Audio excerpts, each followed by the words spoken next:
just always agree. Someone goes, I choose the latter, and then I just wait and watch what happens next. I go, oh, it was that one.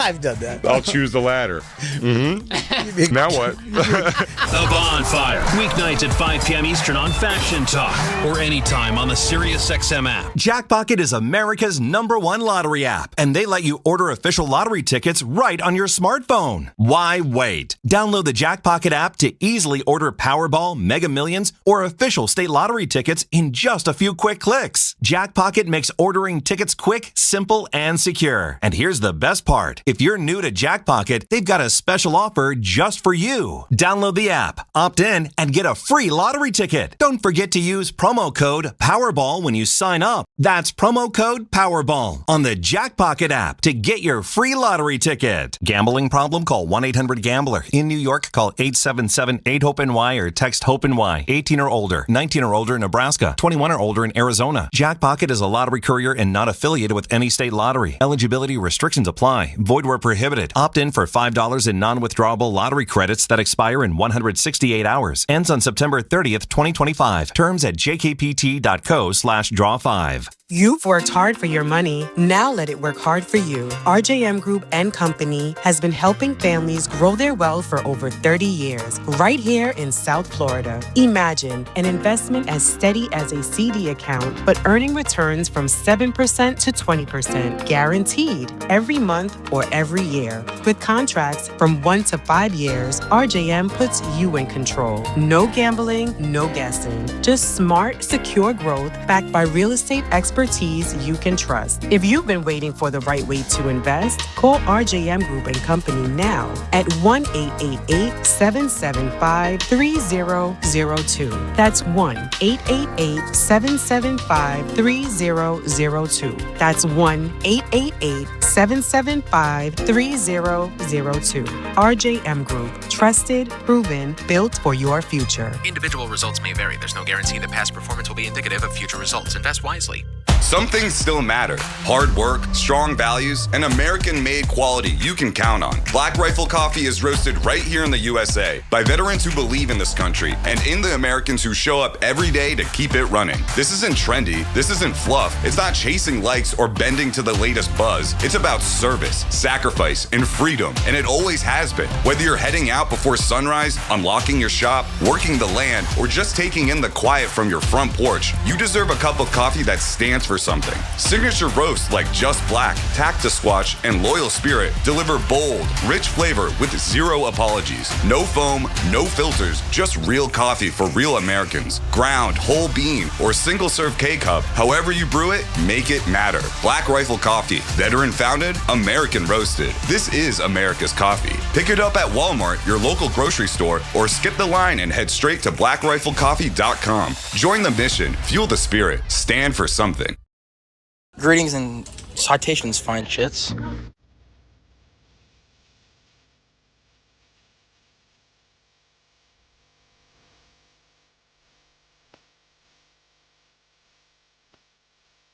Welcome to Sam Roberts Show.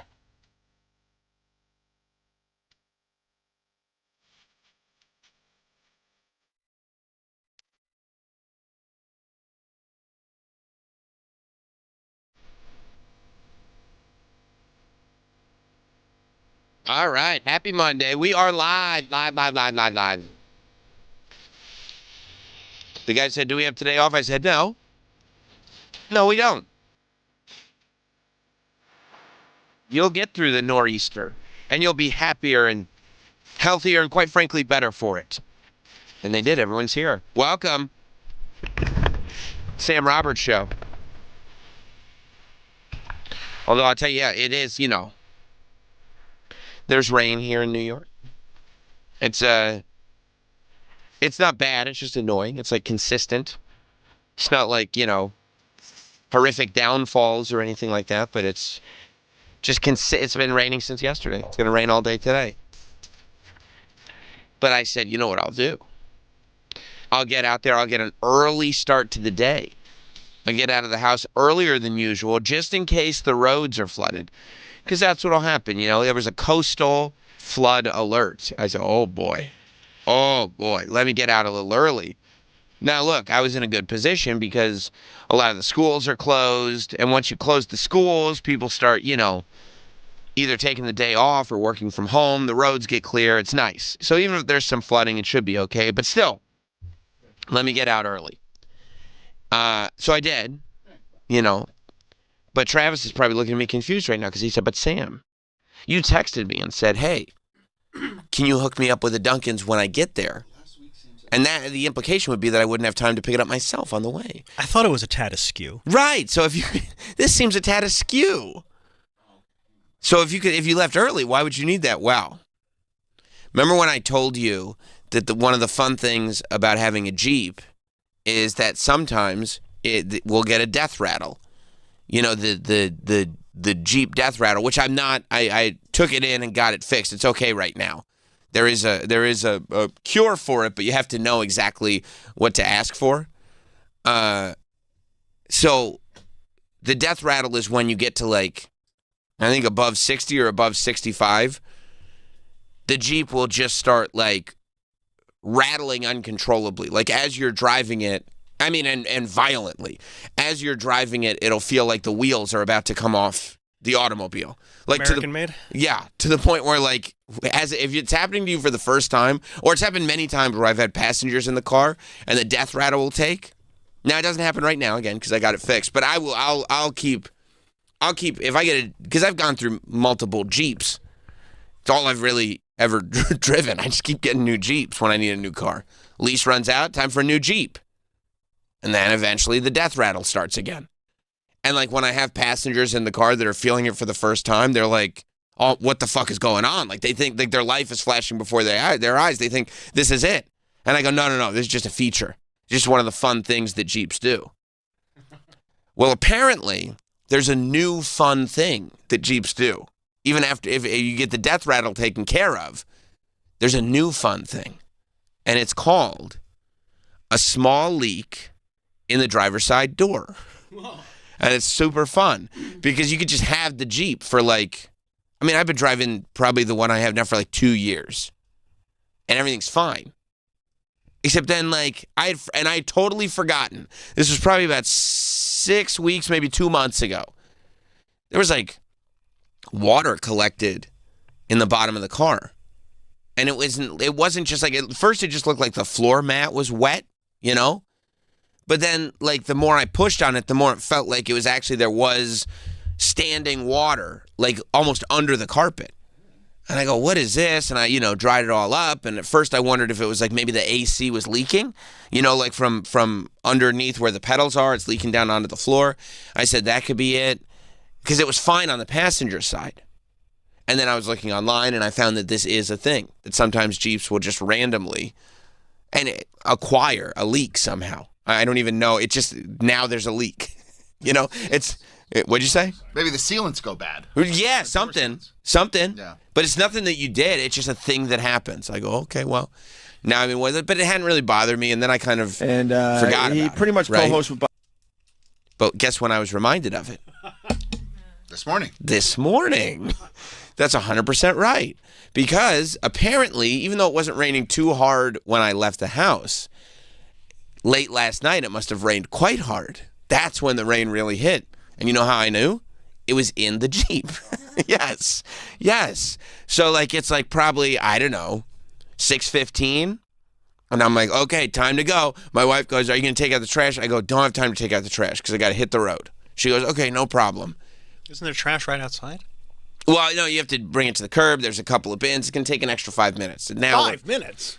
Yeah. It'll take 5 minutes to take trips back and forth, from where the garbage cans are to the road and everything. Okay. So I go, no, I don't have time. She goes, okay, no problem. But I didn't realize. I got to get in my soggy car. I was actually going to be delayed far more than I thought. Because I opened the door, and it was nuts. I mean, ankle deep. Oh. It was like, and it was just the driver's side. It was just come out like when Millhouse opened the door. No, it was literally you open the door. You know how Jeeps most cars do, but they sink in a little bit, right? It was literally from the floor until where the door is. Oh. It was full. Oh my God. Literally, it was if I had put my feet in, it would have been ankle deep. It was full. It was standing water. It was a small lake. It was right there up to the pedals. And I was like, what the fuck? And so I was like, oh, I might have to, I told my wife I might have to take her car, but then I was like, I really don't want to take her car because then the kids are all with her. They have school off today, and the baby seat is in her car. There's no baby seat in my car because now there's, infinity kids, and I can only fit 2 in my car. And so I go, okay. And so then now I go, why? And I don't want to leave the water in this car and just leave. Like, I'm not going to leave standing water in my car. So now there is, because these are off-road vehicles, they have a little, like, leak that you can put in the car, like at the bottom, like almost like a drain. There's a drain. Yeah. There's a drain on the floor. So like I'm sitting there and now I got to roll up my sleeves. It is still raining and I'm just sitting there like over it. I have to pick up the mat, obviously, and then start bringing up all the carpet. Because that's how I had done it before and I knew where it was. But I have to bring up all the carpet now from the front side. What's the last thing you want to deal with? No, I was just like 5:30 in the morning. Or I figured I was just gonna cruise in. You know what I mean? Take it easy. Maybe even put on the Eagles and listen to the song "Take It Easy," just to remind myself to take it easy. You're gonna take that much? Oh easy? Yeah, Winslow, Arizona. Yeah. Is it raining at this time? Yes, it is. It is. 'Cause I can feel it hit my back. Hood's wet, right?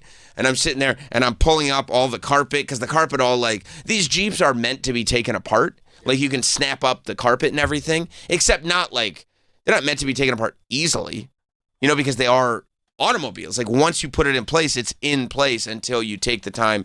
So now I'm like this big, thick carpet trying to get it like from under the pedals and everything. And I'm doing this in standing water. Like I'm wrist deep in the water. My hands are submerged as I'm trying to get the carpet up and everything. And I finally get all the carpet up, and I take out the drain that's on now it's like the metal flooring of the car. So I take out the drain, and the water, and I mean like, you knew it was nuts because I take out the drain, and you can hear under the car, the minute I pull the drain up, a splash because of all the water that was collected. Are you wearing galoshes? I wasn't wearing galoshes, just sneaks. Good sneaks?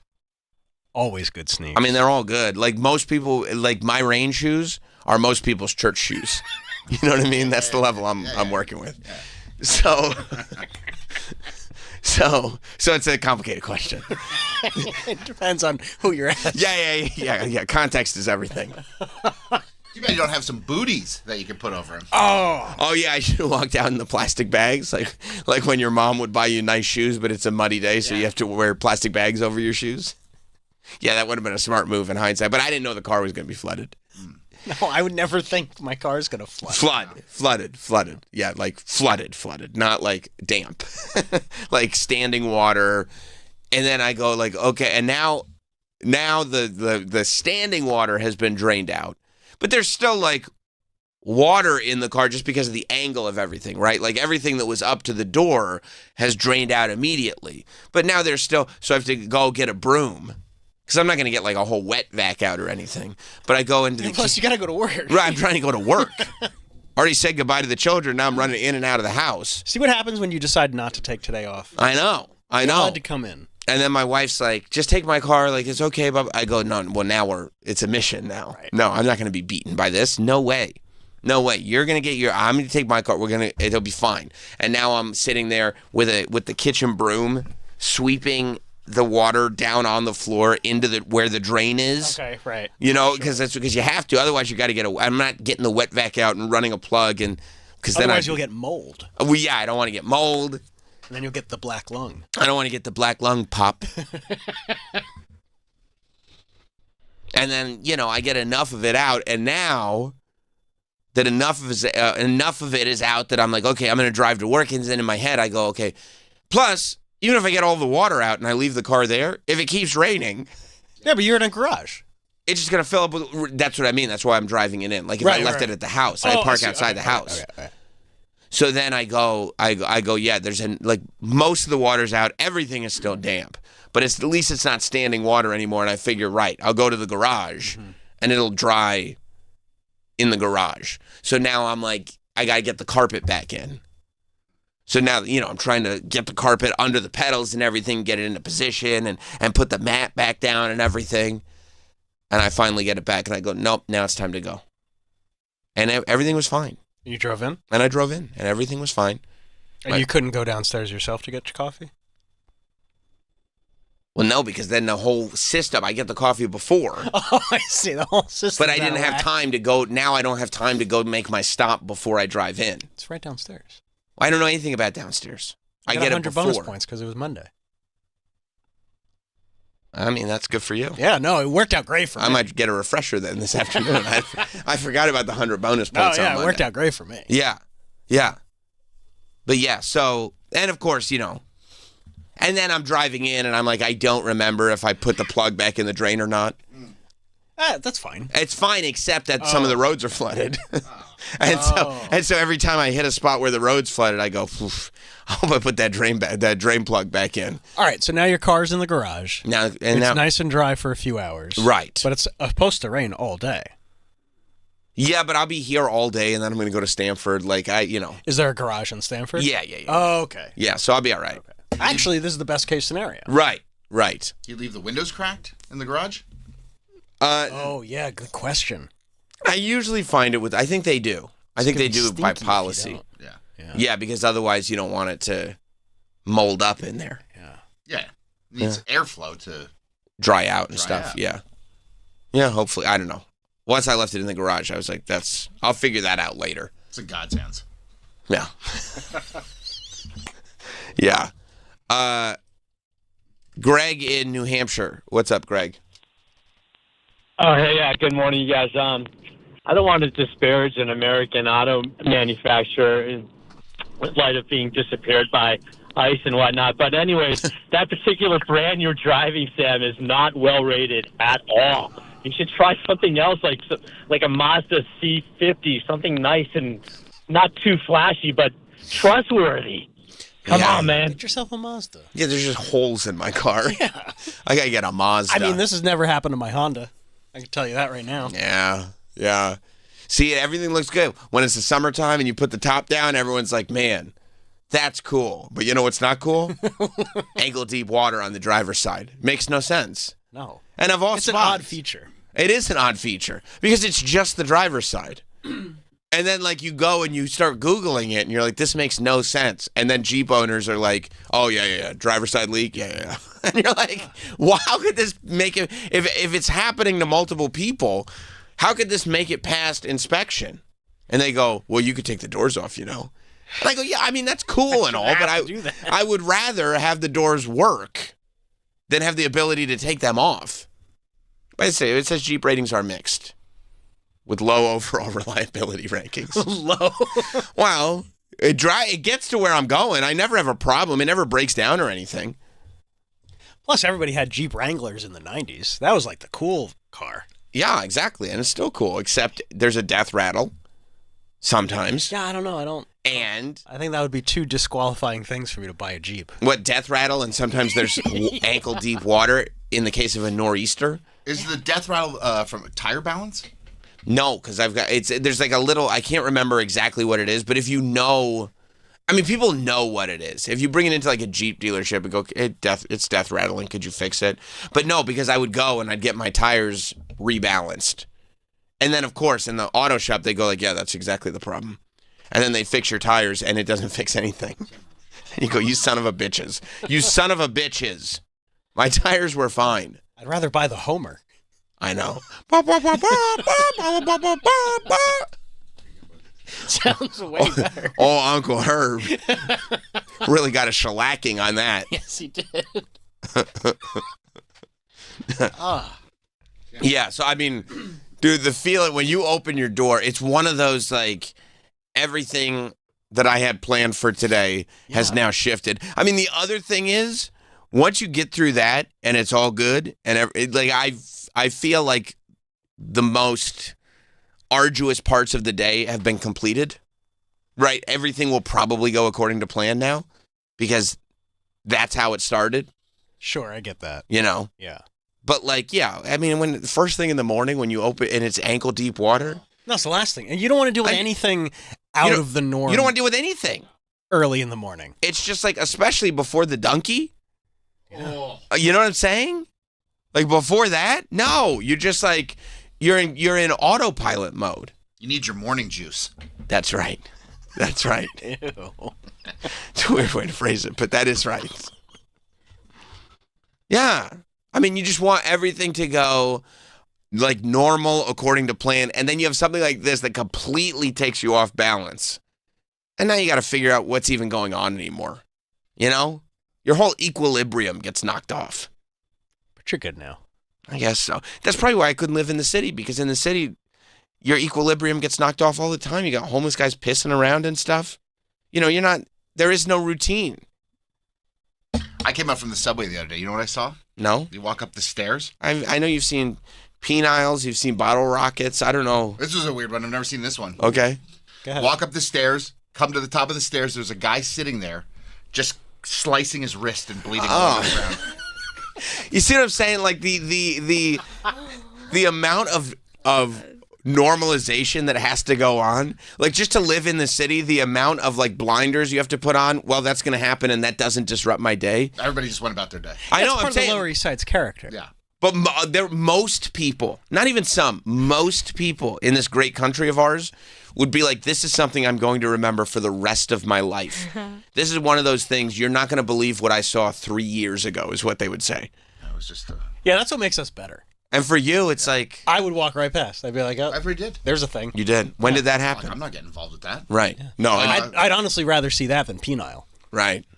It's pretty grotesque when there's blood all over the ground and this guy's just slitting his wrist. You're like, I wonder if he's gonna live. Who knows? But I got places to be. Yeah, I'm not getting involved. Was he like sitting in silence, or He was just kind of sitting there, just sitting there cutting himself. He wasn't saying ouch? Ow! Maybe it was like a guerrilla marketing campaign for Halloween. Maybe. Like the season. Was he wearing a Spirit Halloween shirt? No, I'm gonna assume he was on some sort of drugs. You don't think it was guerrilla marketing? I don't think so. Strangers Part 2? Maybe. Could be. Okay. You just don't know. Yeah. That's probably what I would do for guerrilla marketing, is find like really damaged homeless people that are going to do crazy shit. And just go, hey, if you're going to do some crazy shit, could you wear this T-shirt? It's for The Conjuring. Right. Could you smile really creepy while you do the crazy shit? It's guerrilla marketing. And just stare at people. Right. We'll give you enough money for your drugs. Damn. Yeah. Yeah, I mean... Yeah, well, you're through it now. I did it. Yeah. I did it. I nailed it. Pulling up carpet. Trash didn't get taken out, but, you know. No, my wife took the trash out. Oh. What a saint. Yeah. Yeah. Is your son old enough? Isn't that like what kids are for? Yeah. Like take the trash out.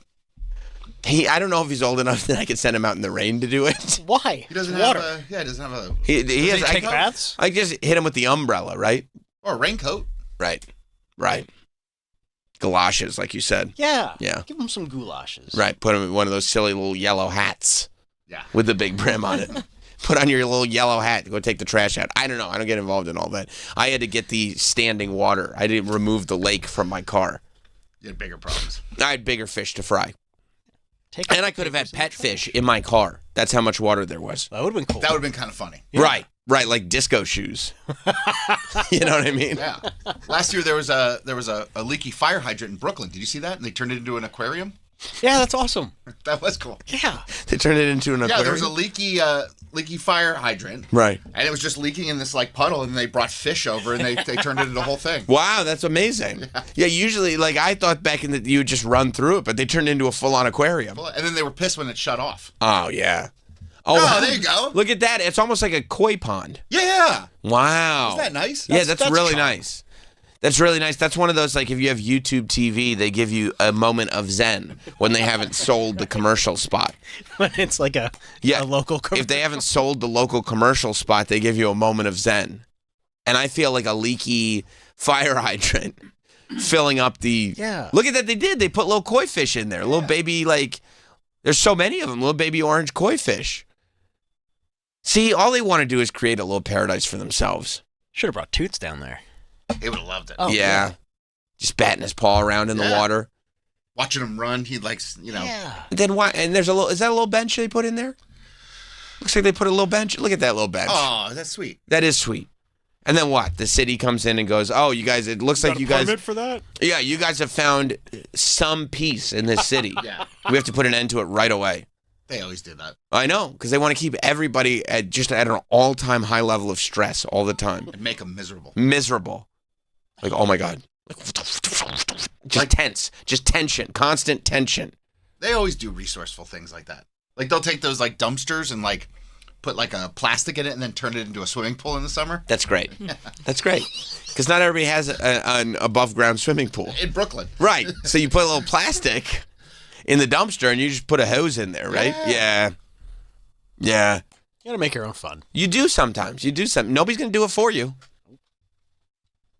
Like if it were the summer, I might just like drive in bare feet and let the water be a little foot bath while I'm driving. Splash. Yeah. Let's go to Joe in Jersey City. What's up, Joe? Yo, boys. I always said I loved my Wrangler until I actually had to go somewhere. Mm-hmm. This happened to me once, and it was the beginning of the end. The first thing that happens is, you think you got away with it. It takes about 2 weeks for the dampness to go out, the smell to go away. Then random electronics will just stop working. Oh. Your windshield wipers won't work. All of a sudden, you can't slide your seat forward and back. Then the radio won't work. You have to actually go to Home Depot and get this stuff called Damp Rid. It's like a jar of little gel pellets that soaks up all the ambient moisture and stuff. But if the temperature goes up, this is where things get really fun. If the outside temperature goes up, all of a sudden, when you're driving, every window will fog up and you won't be able to do anything about it. Oh, that's sick. Oh, thank you, Joe. Yeah, I may be at my wit's end. I may be finally ready to go into another brand of automobile. Why Jeep for so long? I like them. Why? Why don't you just try? You don't have any desire to try anything different? What about me? Perhaps a pasta? In the amount of time that you've known me, it's like, who likes to try things that are different? Sam. You started drinking coffee. I like coffee. I saw you start eating salads. Side salad. Eggs. You like eggs now? That's true. Bacon, egg, and cheese. I love bacon, egg, and cheese. I had one on Sunday. I got it with the points. Oh, good for you. Yeah, thank you. Was it extra delicious? Oh, it was really delicious and on the house. Yeah, if anything, now you try new things more than ever. Yeah. No, I guess that's true. And I've got to now. The other side of the menu? Well, I'm not going with the other side of there's still plenty on the menu that I haven't sampled. Don't you want something? There's still plenty on the front. I don't need to go to the back yet. There's still plenty on the front of the menu I haven't done. Don't you want a vehicle that you could fit your whole family in? Yeah. And don't have to worry about puddles of water? The water is the... And I would assume you have to leave one of the kids out if you want to go out somewhere. Yeah. Or is that part of the fun? Yeah. They earn. Mighty Mo, who stays home? Yeah, they earn. I mean, odds are if I'm taking all 3 kids, I'm taking my wife too. I would take my wife's car. That's never really come up. You thought about moving to like an Escalade or something like real I mean, it's like you should get something huge. Yeah, something ridiculous. You think ridiculous would be the way to go? An Escalade is I feel like where you're at in life. I'm not opposed to it. Do you think spinners? Spinners are still cool, right? Spinning rims? They are, right? If they're not, bring them back. That's a great philosophy. And so, Cadillacs don't, just collect water in the driver's side? I mean, who knows nowadays? I know. Everything's so cheaply made. I know. Because what are you going to do? Because they got, you know what it is? They got you by the balls. They got you by the balls. Everywhere you go, they got you by the balls. Yeah. Get something. It's time to leave Jeep behind. You think so? Yes. Especially because you don't really do off-roading. Those are what those are. When's the last time you off-roaded? Well, I felt like I was off-roading today because it was like I was in the water. Right. Yeah. Yeah. You need a snorkel to get to work. Yeah, that's right. That's right. Well, that's the thing about Jeeps. It's they're good for off-roading, but also when you're on the road, it makes you feel like you're off-roading. It's they'll rattle like crazy. Look at that. Whoa. Won't have to worry about that pesky electrical plug you got in your house now. No, nice candy red. Yeah. Candy red Escalade. Gas guzzler. Oh, yeah. Hell yeah. Nothing, bro. No, and it really isn't, right? Nothing. Tank of gas just to get to work. Who cares? Who gives a shit, honestly? All right, get one of those EV Hummers. Hummers are cool. Yeah. They're huge. They don't really make Hummers anymore. Sure they do. They have electric, they have hybrids now. Really? Yeah. Hummers are really cool. Yeah. Yeah, I remember when Hummers really were the cool car. Oh, yeah. Back in the 90s. And it wasn't even the H2 was the sensible Hummer, but it was people used to literally drive Hummers. Yeah. The big boxy, insane. Yeah. I'd be like, oh, he wants to be Army, but he's not. Right, exactly. He's stolen valor. Yeah. He failed the police academy. He bought a Hummer. But I mean, those original Hummers, they were too wide for lanes. Yeah, there you go. Yeah, there it is. There it is where you're just muscling people. You're driving like you just went too far in a bank robbery because you're the French 75. And you're just smashing into cars as you try to escape. Yeah, you can do anything you I want. saw it again this weekend. Did you? Yeah. Good for you. It was awesome. Of course it was. You know what you need? What? I know what the car is. Hit me. G-Wagon. A G-Wagon. Yeah. You'd look good in that. You think so? Absolutely. Would people think I was cool? Like a matte black or something. A matte black G-Wagon? Yeah. Ooh. You can fit all the kids in that. Yep. And more.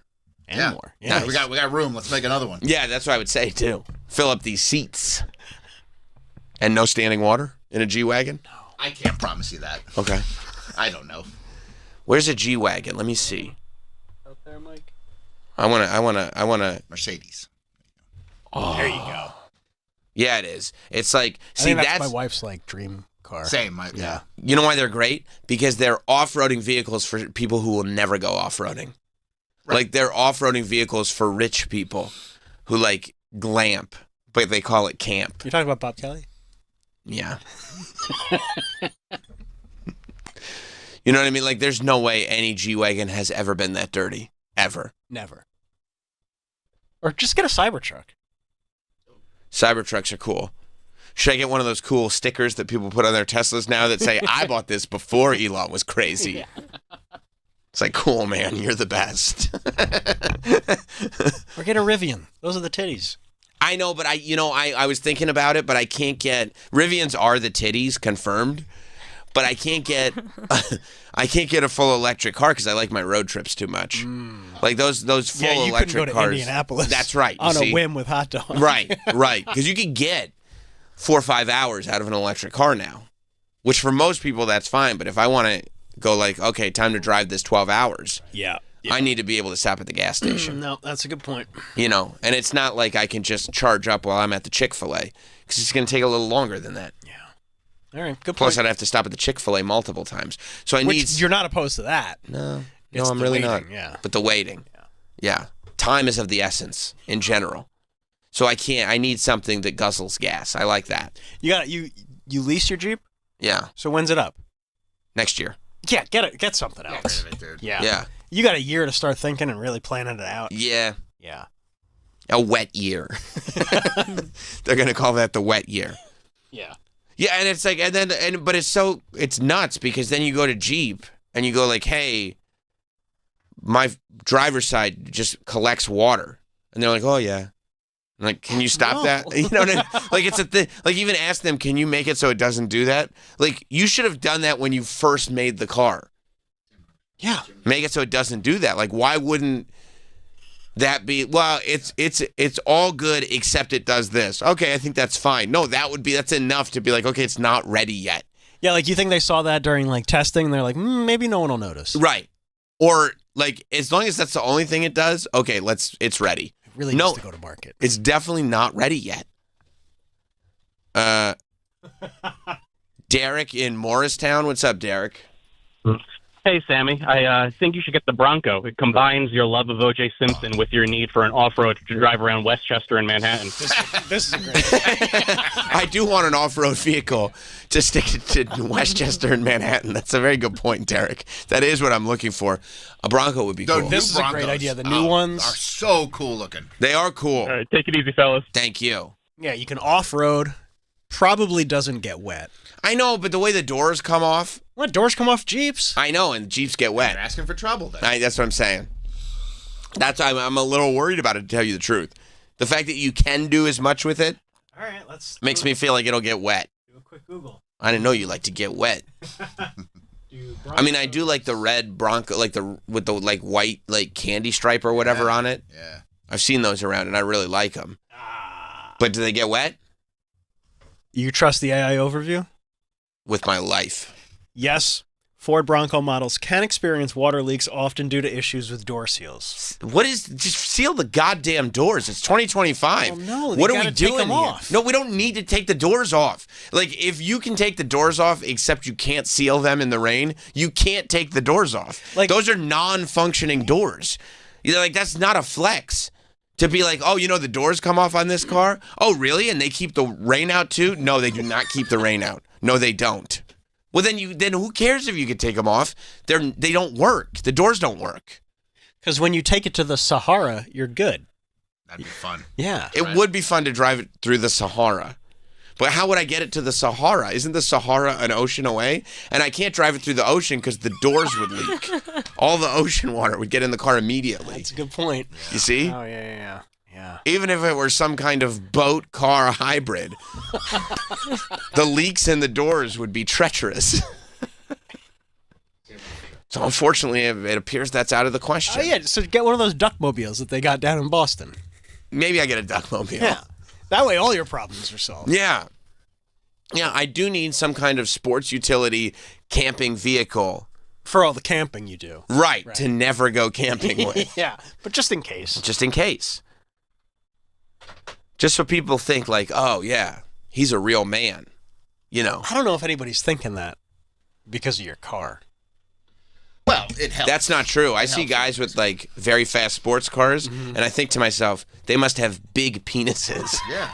Don't you, Troy? Absolutely. Yeah, me too. I mean, that gentleman must have large genitalia. That's what I always think. When I hear they're really loud, when they've like altered their engine so it's very loud as it drives by the street, I go, man, the genitalia on that fellow must be really impressive.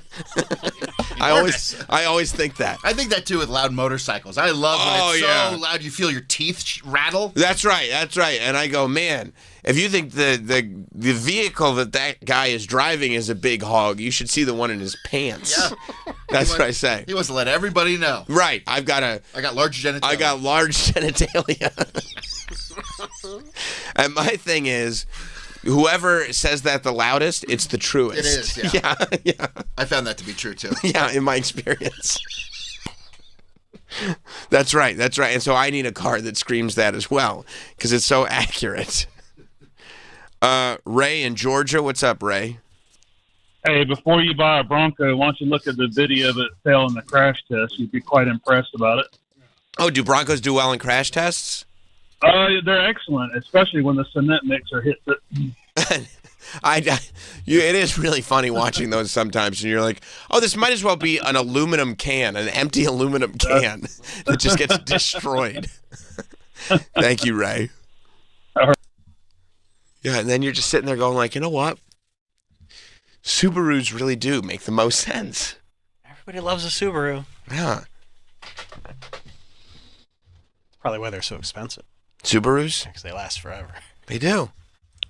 That's why I've got a Honda. Because you like the character E Honda, right?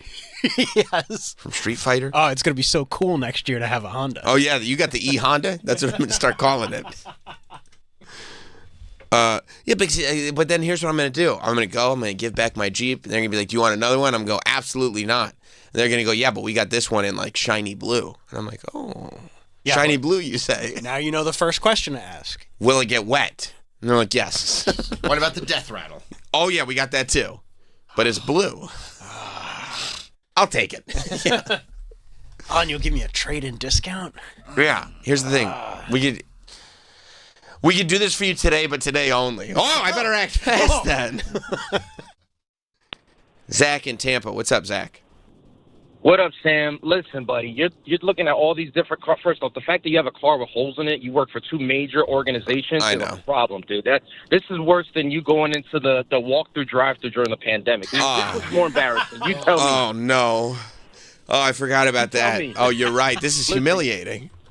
Here's what you need, Sammy. Listen, you're a dependable guy. You're reliant. You're consistent. Yeah. Right? You're the last professional broadcaster. Yep. You need to look up a Toyota Sienna 2025. Ooh. Guys, you're a family man. Yeah. Guess what? You get that bitch fully loaded. Right. You pimp it out. Oh. You can, the amount of storage that you would have, not just for your kids, but for your own toys, your merchandise. I love. When you go to these wrestling events, you can load it up, and there's no hesitation. And it glides. And on top of it, Dude, you would look like such a badass rolling up in that little tank, and then you black it out, you pimp it out.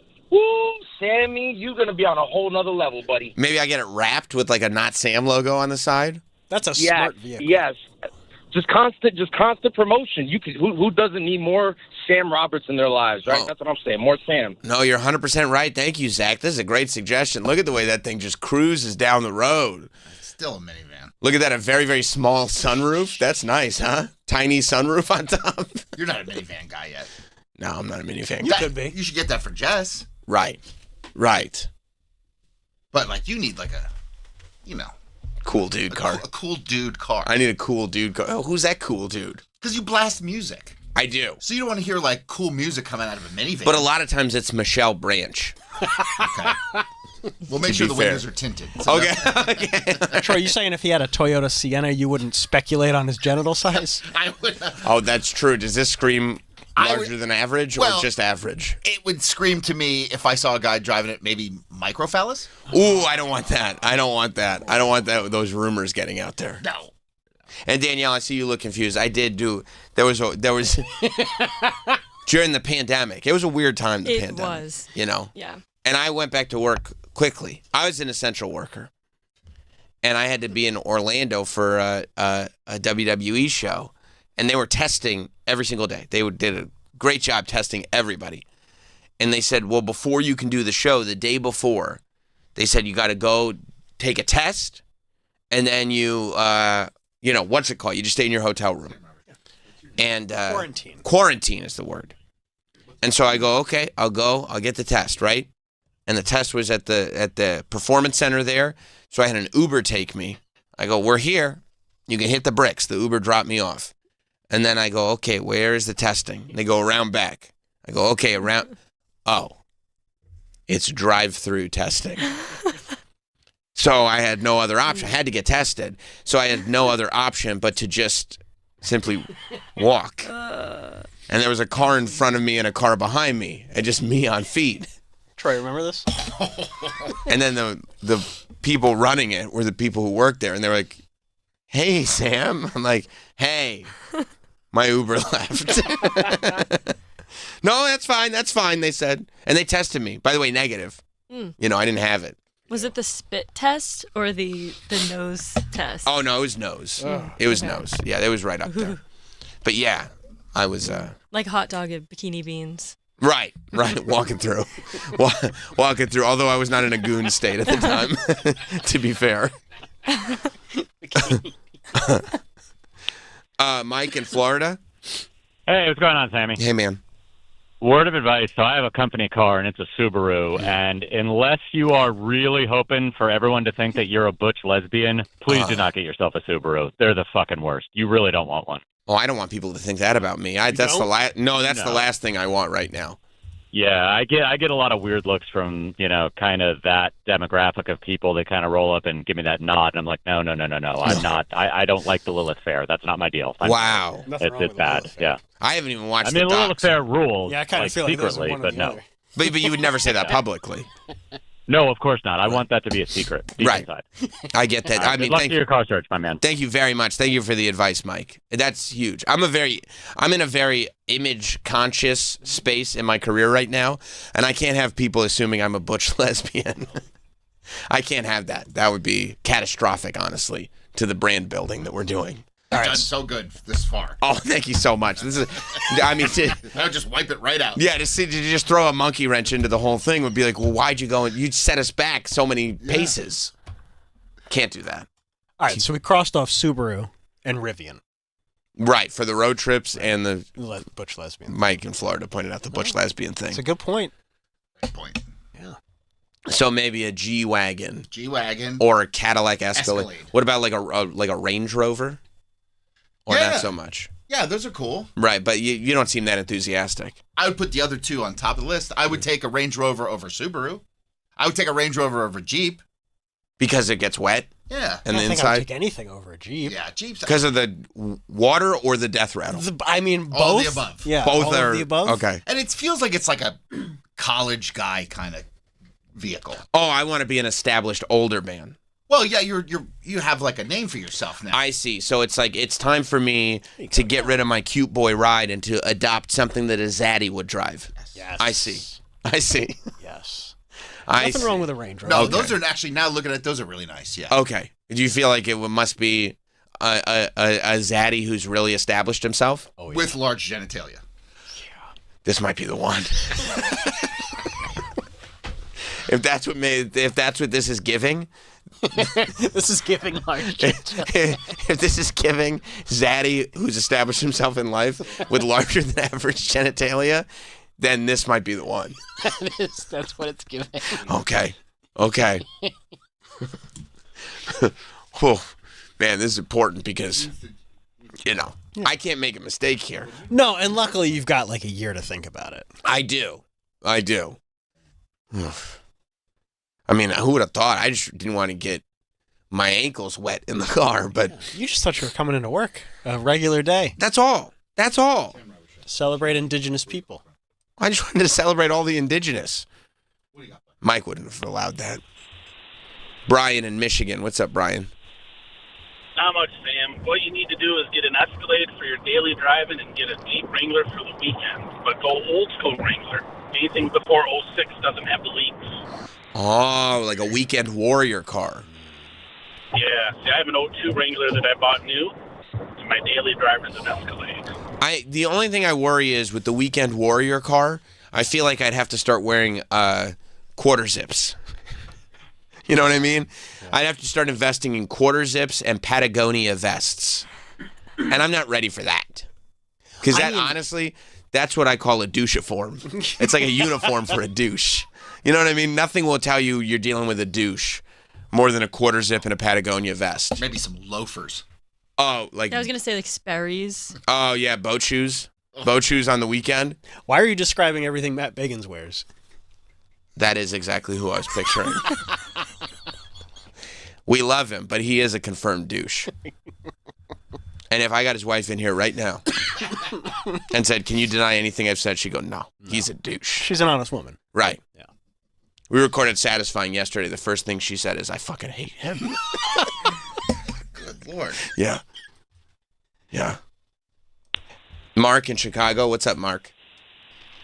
Hey, Sam. How you doing? I think since you've got a year, what you should do is hold out for a new Scout. A Scout? VW is bringing back that nameplate. It's an all-electric. They've got a car and a truck. All electric? Can't do all electric. I can't do all electric because I can't drive 12 hours. Well, got to drive 12 that could hours. be your town car. Oh, I look, it is lit. Thank you, Mark. It is lit driving around, the town going all electric. That is cool. If you just had to go back and forth from here You're right. to Connecticut, you could do it. But if you like to go on road trips, I do. You can't do it. I can't. Unfortunately, I can't. No, it's not worth That's why hybrid is the best. Yeah. What about just continuing to have Jeeps and put it in the garage? The garage is full of things. How about a carport? Carport would be great. That'd be sick. That'd be sick. But, I mean, it eventually has to go out in the rain, so it's going to get rained on. And the death rattle. I forgot about the death rattle. Don't forget about the death rattle. Yeah. I couldn't forget about Carport can't fix that. Sometimes, like when the death rattle was in full effect, and I've had it through multiple Jeeps, like you're looking down, you're at 62, and you're like, oh, it's about to kick in. It's about to kick in. That shouldn't be a thing. It's 62. And then it goes, I believe 65 was the number. You're just like, and then when it got really That's bad. like highway speed. When it got really bad, there'd be like a car pulling up next to me going, roll down the window. And I thought I was going to get hit in the face with a shotgun. Because that happened, But I would roll down the window and they'd be like, your back wheels are rattling. And I go, oh, no, I know. It's fine. It's okay. Yeah, no shit. Yeah. You don't think I feel it in here? It's fine. No, it's fine. I just might die. Right. It happened on multiple Jeeps? Yes. And they can't figure out what it was and do it for the next round? It's been happening for, literally generations. I mean, why would you buy another Jeep, dude? Like, you're right. Now that they're wet, too. He's almost like loyal, to a stupid fault. Yeah. That's like with me and Hot Dog, too. Well, yeah, but we were that's talking the about same that thing. yeah. Yeah, I was actually very thankful that they were just like the wheels are rattling because I thought I would roll down the window, and it was going to be a message from the Christmas Adventurers Club. I would have been the worst. I mean, you did date a black woman in high school. I know. I didn't find out.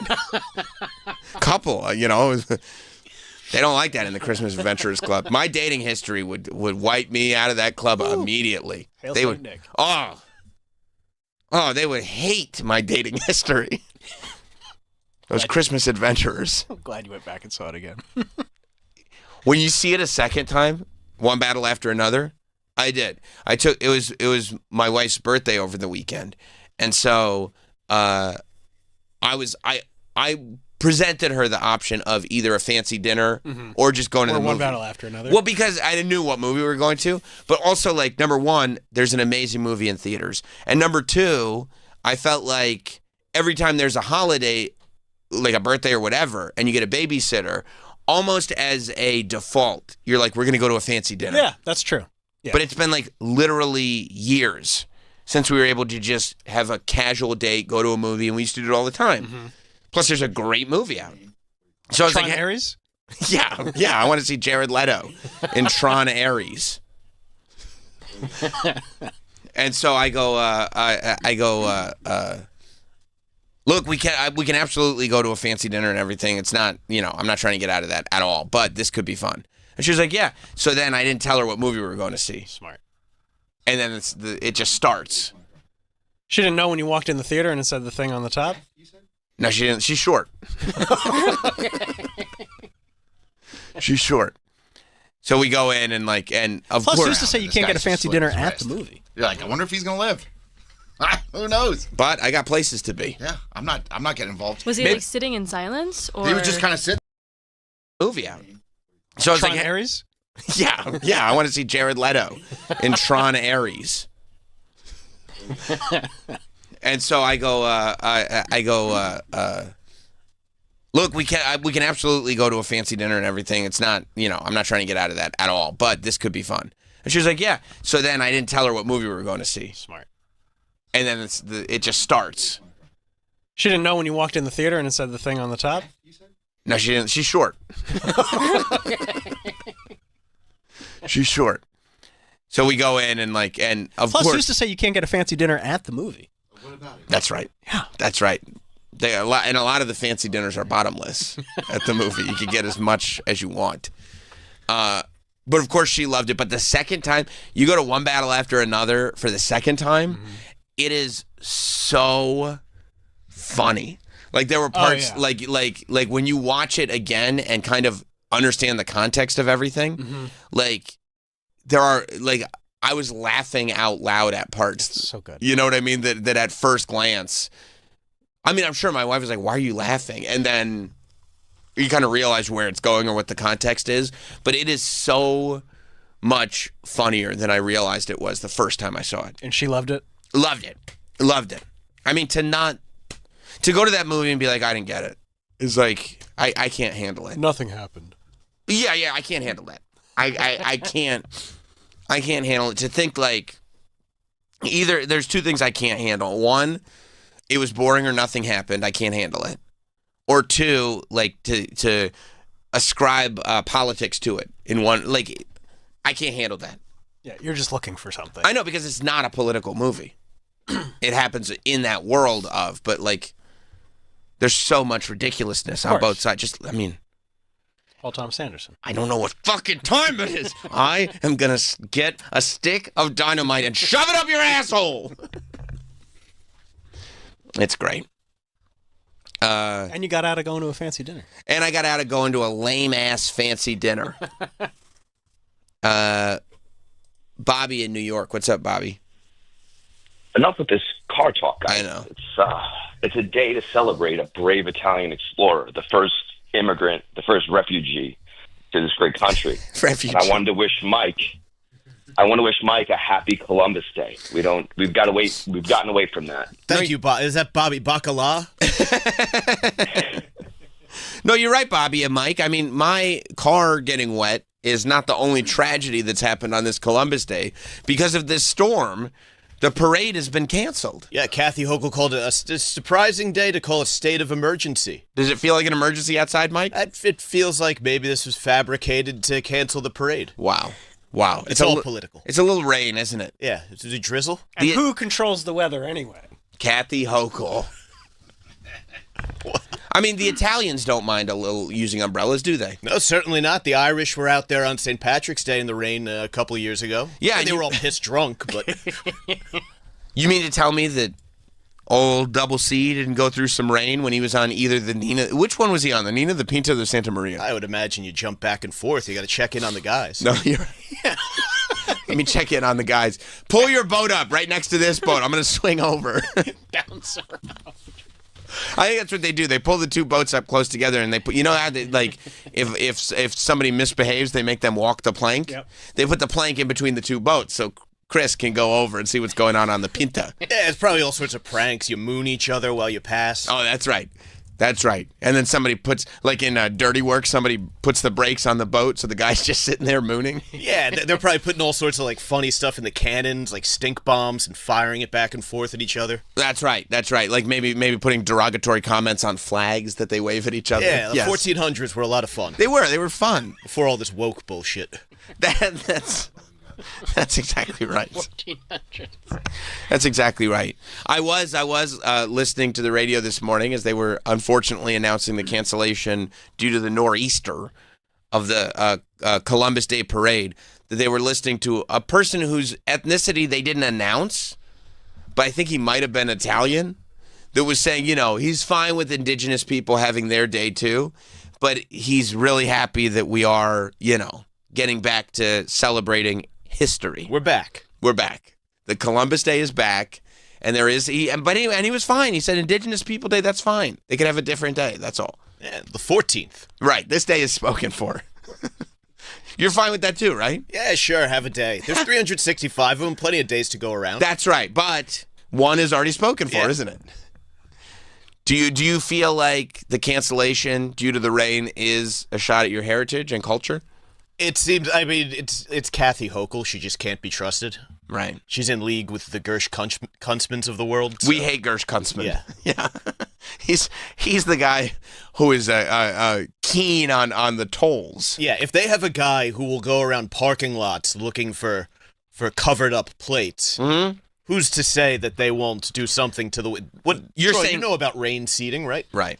Cloud seeding. Yeah, Cloud that's seeding. right. Yeah. I mean, with Gersh Kunstman out there, the depths of their depravity can only be... they know no bounds. That's right. That's 100% right, Mike. I can't believe they're doing this to you. It's disgusting. Were you going to stay for the parade? I would have probably. It's right around the corner. That's right. That's right. Wave a little flag. Yeah. Yeah, I made a nice meat sauce last night. And they didn't even say postpone. They said cancel.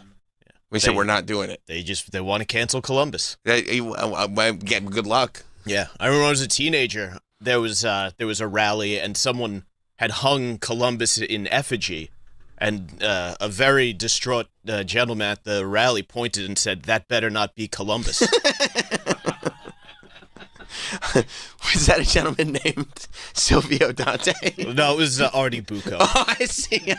I see. Are you talking about restaurateur Artie Bucco? Yes. Local restaurateur? The very same. I see. That better not be Columbus. Like, what do you think it is, Artie?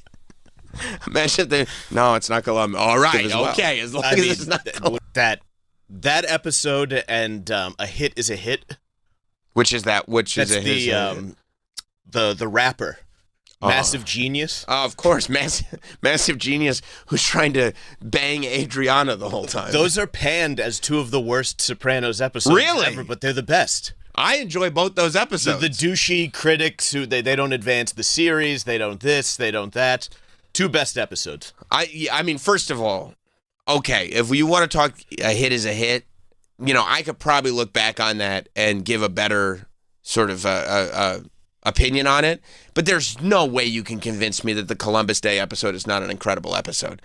Especially because the significance of the Columbus Day episode was that it was happening right around the time that The Sopranos was on TV, and people were saying these are negative stereotypes about Italians. So the fact that David Chase wrote an episode about the characters that in real life people were saying are negative stereotypes about Italians, analyzing negative stereotypes about Italians is genius. I can't believe they say that. That episode gave us a voice. Yes, it did. That was the opening salvo in the battle that was finally won this weekend. And I like that you've owned that voice, Mike, that has kind of become a big part of your identity. I mean, you can't let it go. Well, because you didn't realize that your culture was at risk until that episode came out. No, we were briefly trampled by the forces of history, and now we're back. Right. The woke mob. Do you think the woke mind virus took it over? I mean, this really was, like, the canceling of Columbus was, like, one of those sort of very, this is what wokeness is. Yeah. Like, it was a bunch of, elementary school teachers getting riled up that they had to teach their kids about Columbus because a sociology professor had once taught them that Columbus was bad. Right. Right. I mean, he wasn't great, but he did found America. He did make America, and, like, we're all enjoying it. Yeah, we got all this cool shit here that... So some of the best shit ever. Yeah, frankly, we wouldn't have had. I don't think so. I don't think we would have. Like, think about it this way. Imagine if we were stuck in England. That would suck. Troy, you wouldn't want to be in England, would you? Not now. No. It's not looking good over there. See? Good thing we did it. We dodged a bullet. Yeah, oh yeah. Thanks to Columbus. Thanks to Columbus. Yeah. Yeah, and I guess, too, this is a big day because they are giving Trump credit for brokering this peace deal between Israel and Hamas and creating the ceasefire. And I was looking this morning that the hostages, I guess the 20 remaining living hostages were officially released. I mean, that is a big deal for this presidency. That's kind of huge to pull that off. After 738 days, all the hostages are free. I mean, that's a pretty big deal to figure out the ceasefire. It's a good thing. It's a great thing. Between credit where it's due. Hamas and Israel, yeah, for sure. For sure. It is funny that some people do not want to give the credit. Some people are like, this isn't how we wanted the ceasefire to happen. Yeah. And it's like, come on, bro. You got to be kidding me. Yeah. Like, what did you want to do? Wait 4 years until somebody else is president? And that, like, these 20 hostages just have to wait another 3.5 years and go, like, well, we just don't want him to have the dub. Well, they could have figured it out without him. Yeah. Oh, yeah, I'm sure that was going really well. that was really going well. We didn't need to intervene. No, of course not. Of course not. Historically, too, these two sides usually get along quite well. They figure it out on their own. Yeah, if you just let it be. Yeah, they were released by Hamas on Monday, with all 20 reportedly walking to Red Cross trucks under their own power, following a historic ceasefire deal introduced by President Trump. The first 7 hostages were returned to Israel around 2:30 a.m. Eastern on Monday. After being transported out of the Palestinian territory by Red Cross trucks, the remaining 13 hostages were released by Hamas hours later. Yeah, there was all this video of like family getting to see these people for the first time in years. Literally 2 years. Oh, it's great.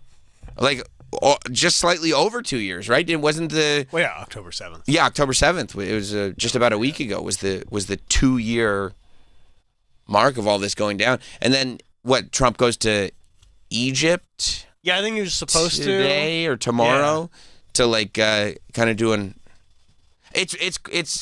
Maybe once he got there, he realized, because they said, so he's going to Egypt this week to kind of talk about the future of how this maintains. It's like a 20-point plan. Yeah, because I mean, it's not like see if it like this 2-year conflict, war, whatever that was going on. It's not like it came out of nowhere. Like, oh, we used to get along so great, and now we have this 2-year. Like, there's a generations-long conflict happening that they have to figure out how to maintain some level of peace long term. But then also, he's been trying to stop this conflict with Russia and Ukraine. And they said he's considering like sending, which is crazy because We have, like, the last president supplying weapons to the Ukraine was, we were told, a bad thing. But now apparently that was the right thing because they're saying Trump is considering sending, like, a whole bunch of weapons to the Ukraine. Yeah, he's on their side now. Yeah. I don't know how that happened. He might. Do you think when he's in Egypt, he gets to take in the sights too? Well, I would hope he would get to see the pyramid. I would honestly, I would love for him to find out, like, it looks cool. Who did the pyramids? I mean, yeah, we know who did them. Who? The aliens. Who'd you hear that from? Giorgio Tsoukalos? I mean, make anything else make sense. People? Unless it was an ancient society. Look how perfect they are. I mean, they're perfect, dude. They're perfect. Yeah. Unless it was like an advanced society that was wiped out and we restarted when we thought we started from scratch, it's either that or aliens. Has to be. And I think the Egyptians are like, no, we did it. Yeah, no. Yeah. Of course I can say that. Yeah. And I would say the same thing. Of course you would. Like if a pyramid just popped up in my backyard and it was perfect, they go, who built that? I go, me. Me, of course. What do you think? I did. Huh. And they're like, that's perfect. How'd you, like, those are really heavy bricks. I go, I know. They fucking killed, dude. Yeah, I'm a strong guy. I'm really strong. They were so heavy. Why do you think I'm relaxing now? How long did it take? 100 years. 100 years. That's how long it took. Did they do the Sphinx too, or is that people? I probably did that too. Okay. The aliens? I guess. Because I always hear like, why didn't they make an alien face on the Sphinx then? Why'd they put a person face on the Sphinx? Too obvious. Yeah. Oh, they're hiding in plain sight? Yeah. They don't throw people off the track. Why didn't they make the nose a little stronger? Because they cut the nose off, you know? Yeah. Well, maybe that was a design flaw. Like Jeeps? Yeah. I gotcha. Or maybe they just forgot about it. Oh, shit. The nose? Yeah. Oh, we didn't do the nose. Maybe it was they're aliens. They don't know what people look like. Maybe it was based on Chris Farley's character in the film Dirty Work. I'm going to tell you something. I just watched the film Dirty Work, so forgive the that's a second reference. I know. I just watched it. What do you have it on physical media? Yes, I have the Blu-ray of it. Well, it's a 4K release. Yeah. Yes, I do. I have the physical media of it. Yes, I do. And that's what I watched. Yes. Man, what a weekend for movies for you. Wow. Dirty Work and One Battle After Another for the second time. Yeah, there are going to be some references, you know, but both those movies are amazing. All I did was finish up A Big Mistake. What's A Big Mistake? I watched the Ed Gein thing all the way through. You idiot. I told you. I have very little tolerance. Once I figure out something is lame. I wish you would watch the last episode. Because it's so bad? Is it really bad? It's pure fiction. It's pure fiction. And it's like, why? Like, Ed Gein waited so long to have a show that was actually made about him. You know what I mean? Like the whole point was they did Psycho. They did Texas Chainsaw Massacre. They did Silence of the Lambs. Now, here's the real story. You finally get to see the real story. And, like, right away, you're like, this is a horseshit story. This is not real. It's like him helping solve Ted Bundy case. Oh, I read about that. I mean, he didn't help solve the Ted Bundy case. Corresponding with other serial killers who never reached out to him. What are they trying to... Because he's trying to make a monster cinematic universe. The MCU. Right. That already exists. Well, unfortunately, he's going to try to take it over, this Ryan Murphy. I was so pro Ryan Murphy for a period of time. But for people that... Mainly for the OJ show. Right. You love that show. It was fairly accurate. For people who don't know... They're going to sound like assholes. They're going to be like, oh, wow, I can't believe he helped Ted Bundy. And they're going to come to me and they're going to be, oh, yeah, he had that, like, girlfriend who was actually kind of good looking, right? I'm going to be like, no, he didn't. There was one woman who was extremely homely, by the way. Very homely. Very homely. I'm sure you've seen the pictures now. Who at one point said she had a relationship, but then took it back. Like they knew each other. They knew each other. She wasn't made, like, it's all made up. Well, guess what? What? She comes to visit him. Oh, come on. When they're in their Why? 70s. You watched the whole show? The whole thing. I never paid. We talked about it after I watched 2 episodes. Did you know Richard Speck wrote letters to him in jail? Not Richard Speck. Yeah. And he got them. He got them, yeah. Did he write back? Yeah, they corresponded. No, they didn't. No, they did not. How would he be able to correspond? He was like horribly schizophrenic. That's why he was in the mental institution. Well, he could get letters. Yeah, but you think he could keep like a back and forth? I mean, he was completely antisocial. He was schizophrenic. Ed Gein. Yes. The farmer. Well, yeah. I mean, the he was, Wisconsin farmer. He was insanely schizophrenic to the point that he kept vulvas in a shoebox. Just a few. There's a whole shoebox full. Okay. He painted them silver. He made a nipple belt. His hobby was different from other people's hobbies. And I could already tell. The more Charlie Hunnam, and I love Charlie Hunnam, and Charlie Hunnam is a great actor. I thought he was great. I really did. But even the philosophy behind it, I really wanted to find the human that was inside. No! Well, let me tell you something. Why do you want to add humanity? That last episode, they really try to humanize him.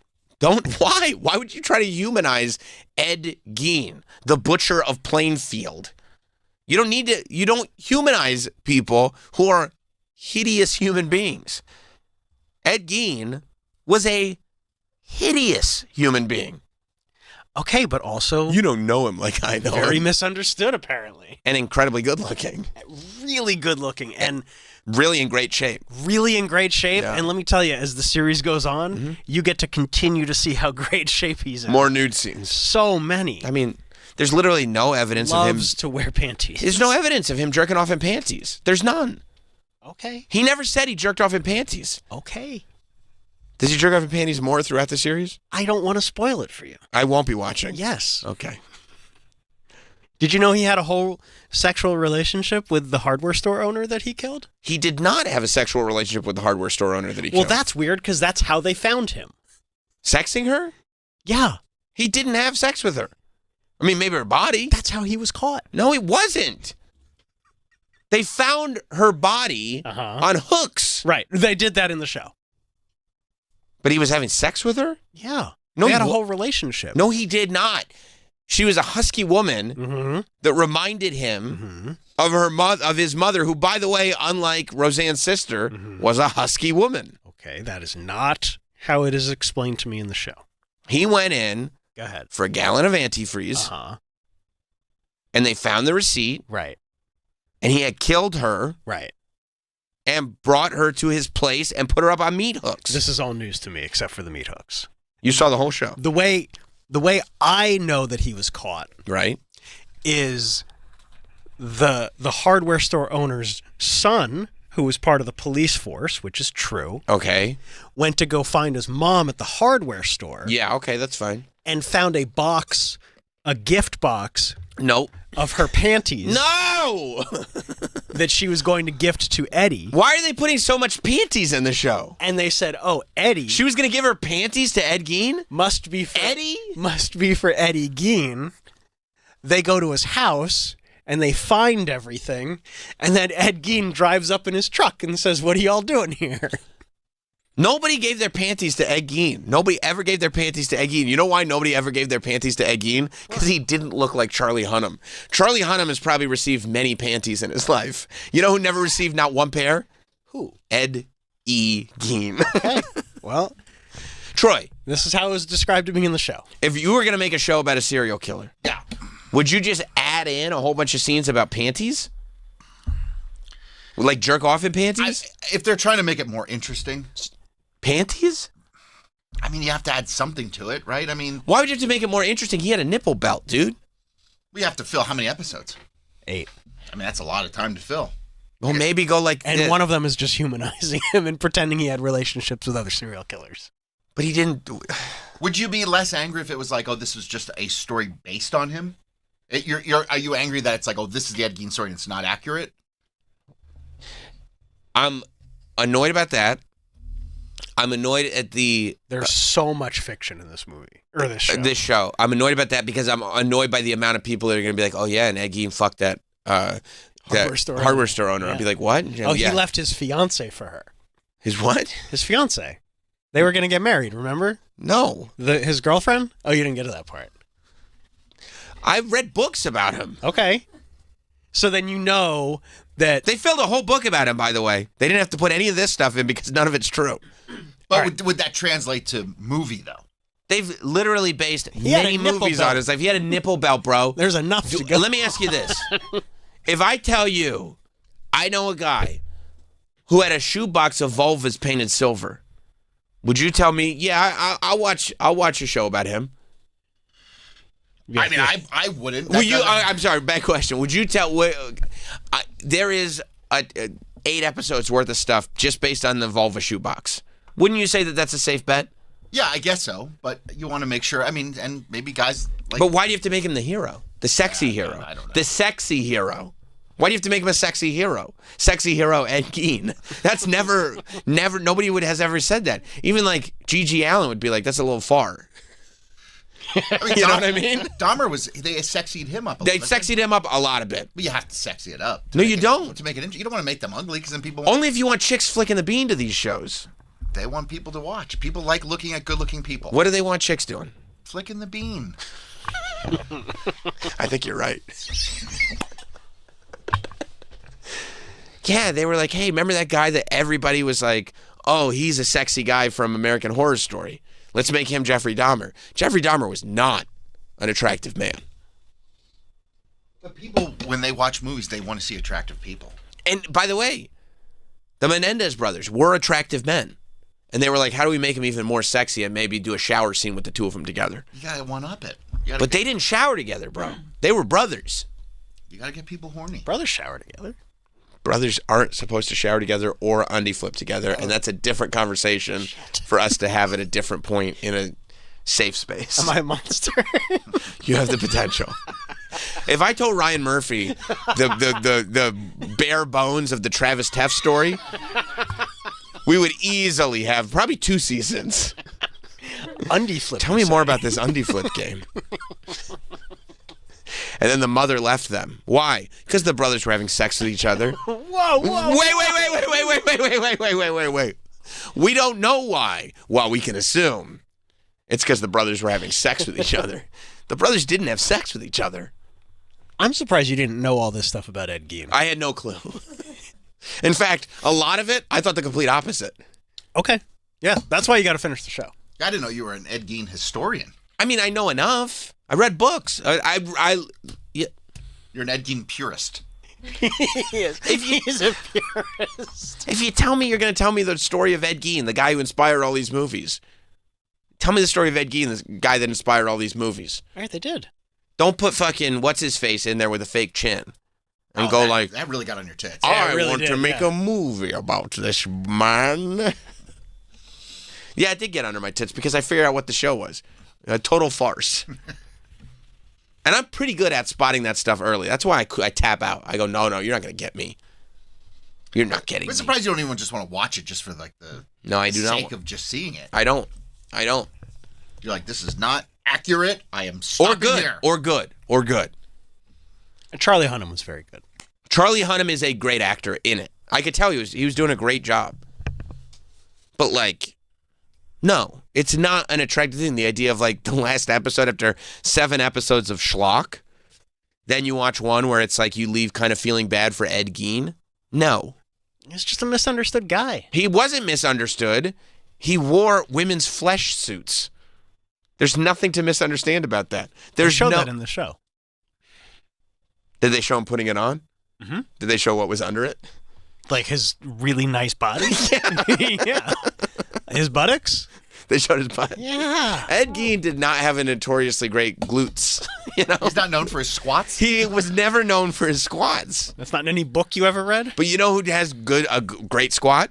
Charlie Hunnam. And Ryan Murphy knew that. All right, you figured it out before me. I figured it out from the trailer, and you guys were doubting me. No, I could see where they kind of look alike. I go, that dude is too sexy. They do kind of look alike. In a sexy way. He did a really good... He did a great job, but it would have to be a sexy funhouse mirror. Well, yeah. You know how like a funhouse mirror will make you look tall or fat? If there was one that made you look sexy. Like Charlie Hunnam? Like Charlie Hunnam. I'd be looking in that mirror every day. Of course you would. Yeah.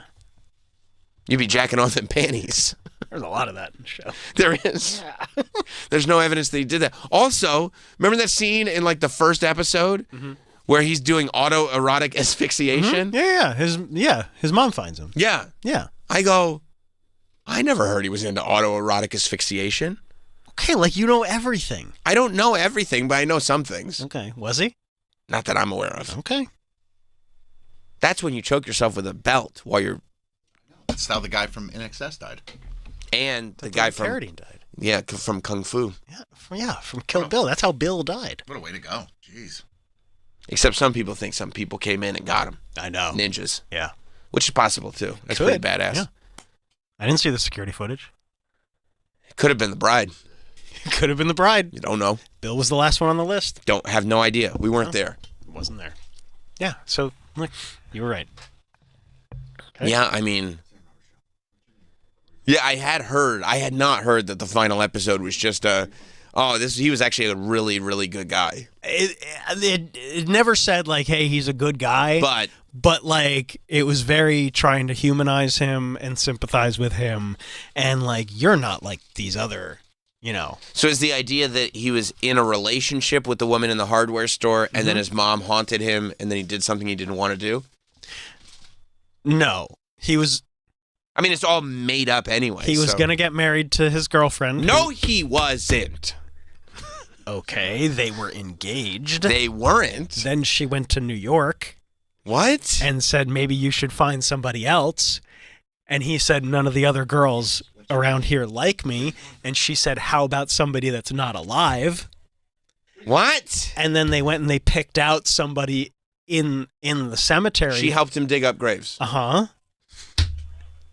By the way, it feels misogynistic that Ryan Murphy was like, it was really a rotten girlfriend, because from the beginning, like, it seemed like Ed Gein was just kind of a dopey guy that I would use a word that I can technically use, but I choose not to, but did in the 90s. Like a guy like that. Except then this girl started showing him like Nazi photos and he became Ed Gein, the grave robber. And she like helped him chop up bodies. Weird. So it's like, so Ed Gein was fine, except the girlfriend and the mother were really bad people. Oh, I see what you're saying. That's weird that those are the people that influenced him. I wonder, that's not deeply rooted in misogyny at all. Yeah, so she was like, hey, I know someone that I really don't like. Right. That just died. Oh. How about we go dig her up with Ed, and then you can like have sex with her because I'm going to New York. He wasn't going to be a necrophiliac. No. He had not been a necrophiliac before. Well, he said he had thought about it, but he didn't considered it, but never would. And then she was like, you should be a necrophiliac. And he was like, say less, fam. Yeah, that's pretty much how it went. Yeah. Okay. Yeah. So he would never have been a necrophiliac had it not been for that pesky girlfriend that I said would. If he had said it was Hernan Cortez, no one would have minded. Yeah. Was like, I will give you a corpse. Yeah. For you to necrophiliac. Yeah. Okay. And that's what happened with the Ed Gein story. See, it started too, you were so innocent. You said your wife didn't know the story. So she'd go, he didn't really do that, did he? And you were like, oh, just watch. Except then, like, by episode 3, he didn't really do that, did he? And you were like, no, he did not. No, he didn't, actually. No, he did not. No. No, he didn't do any of this. Yeah, after the last episode, I had to be like, none of that happened, by the way. None of that. Like... And she was like, oh, he's just a hot dude that did. No, he actually was not a hot dude at all. Yeah. The FBI came to, like, ask him for help in the Ted Bundy case. No, he didn't. And he told them his name is Ted.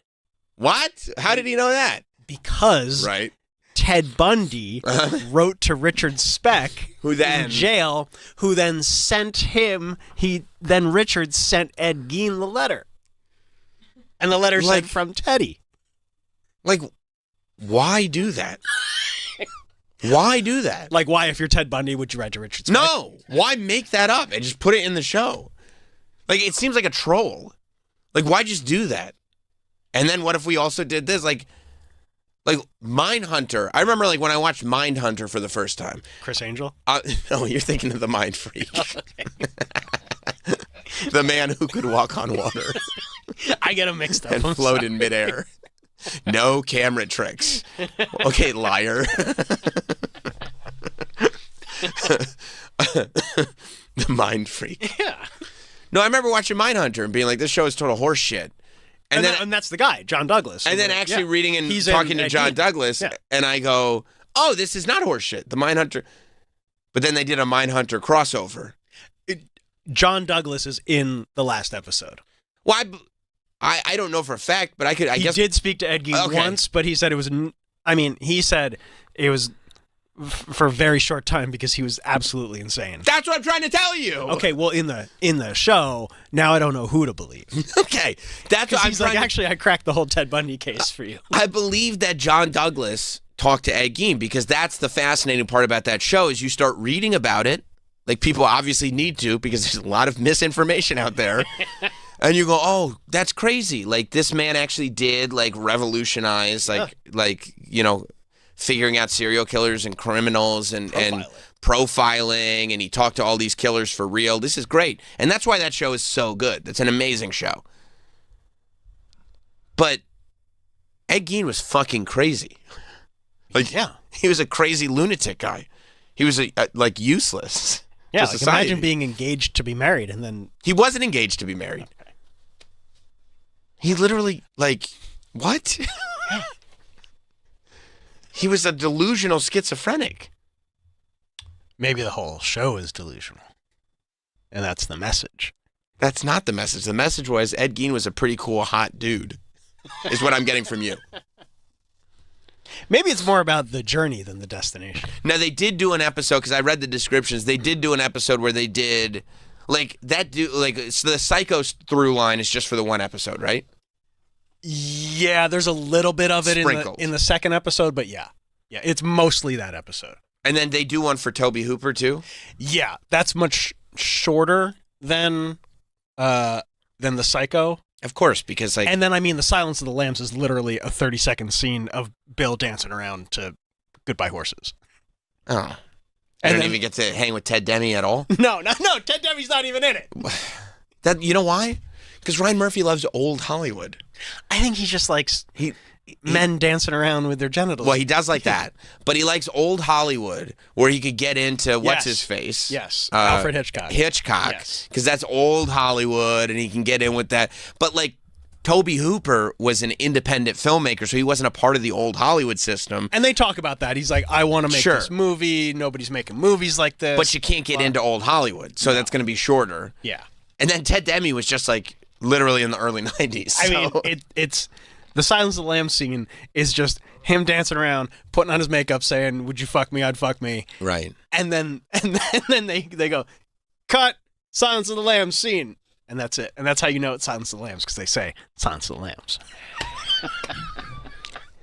And that's the only reference to Silence of the Lambs. These shows where they just stop writing after episode 3. It really felt like it.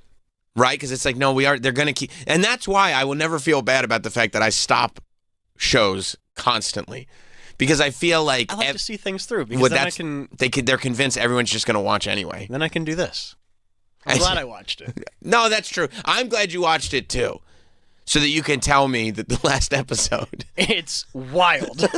You could just watch the last episode as a standalone just to see how insane it is. What the fuck are they doing?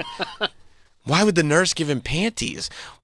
Why would he was just a local guy. Now, did they get into the babysitting? He would babysit kids a lot?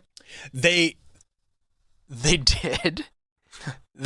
It's rumored, it's assumed that he killed those 2 hunters. Yes. And in the show, they show him actually doing that with a chainsaw. Which is okay. If that's the only creative license you take, I'm fine. They also showed him killing the babysitter, wrapping her up in some sort of mummification thing. Yeah, I'm not sure that that's true. And killing her. I don't think that's true. But they only showed him babysitting once, and he babysat. Well, he babysat a lot though. In the town, people would leave their kids with him. All right, that might be in the extended cut. Yeah, in this one, he babysits for the first time. He takes the kids to his house, and he puts on one of the human masks that he has and scares them, and then he never babysits again. No, they would say that he would have weird stuff in his house, but he would babysit kids all the time because Ed Gein back then is what would be referred to as simple.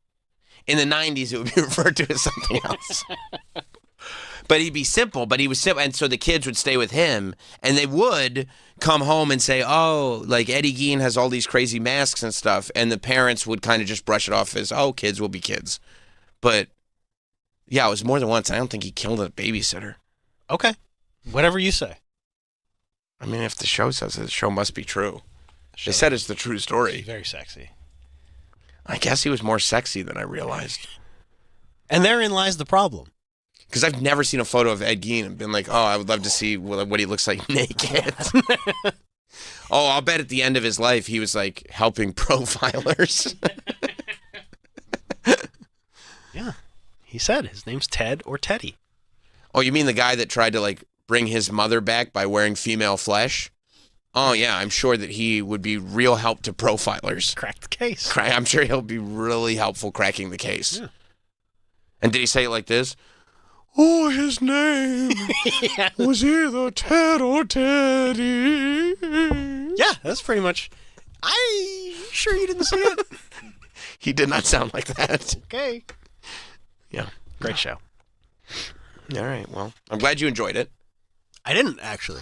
Oh, that's weird. Yeah, that's odd. No, I'm here to say you were onto something. Well, I do tend to trust my first instincts. Yeah. It's the same way I felt about Lost when I saw that panda bear running through the jungle. I mean, no? You're just like, that. No. That's just an excuse.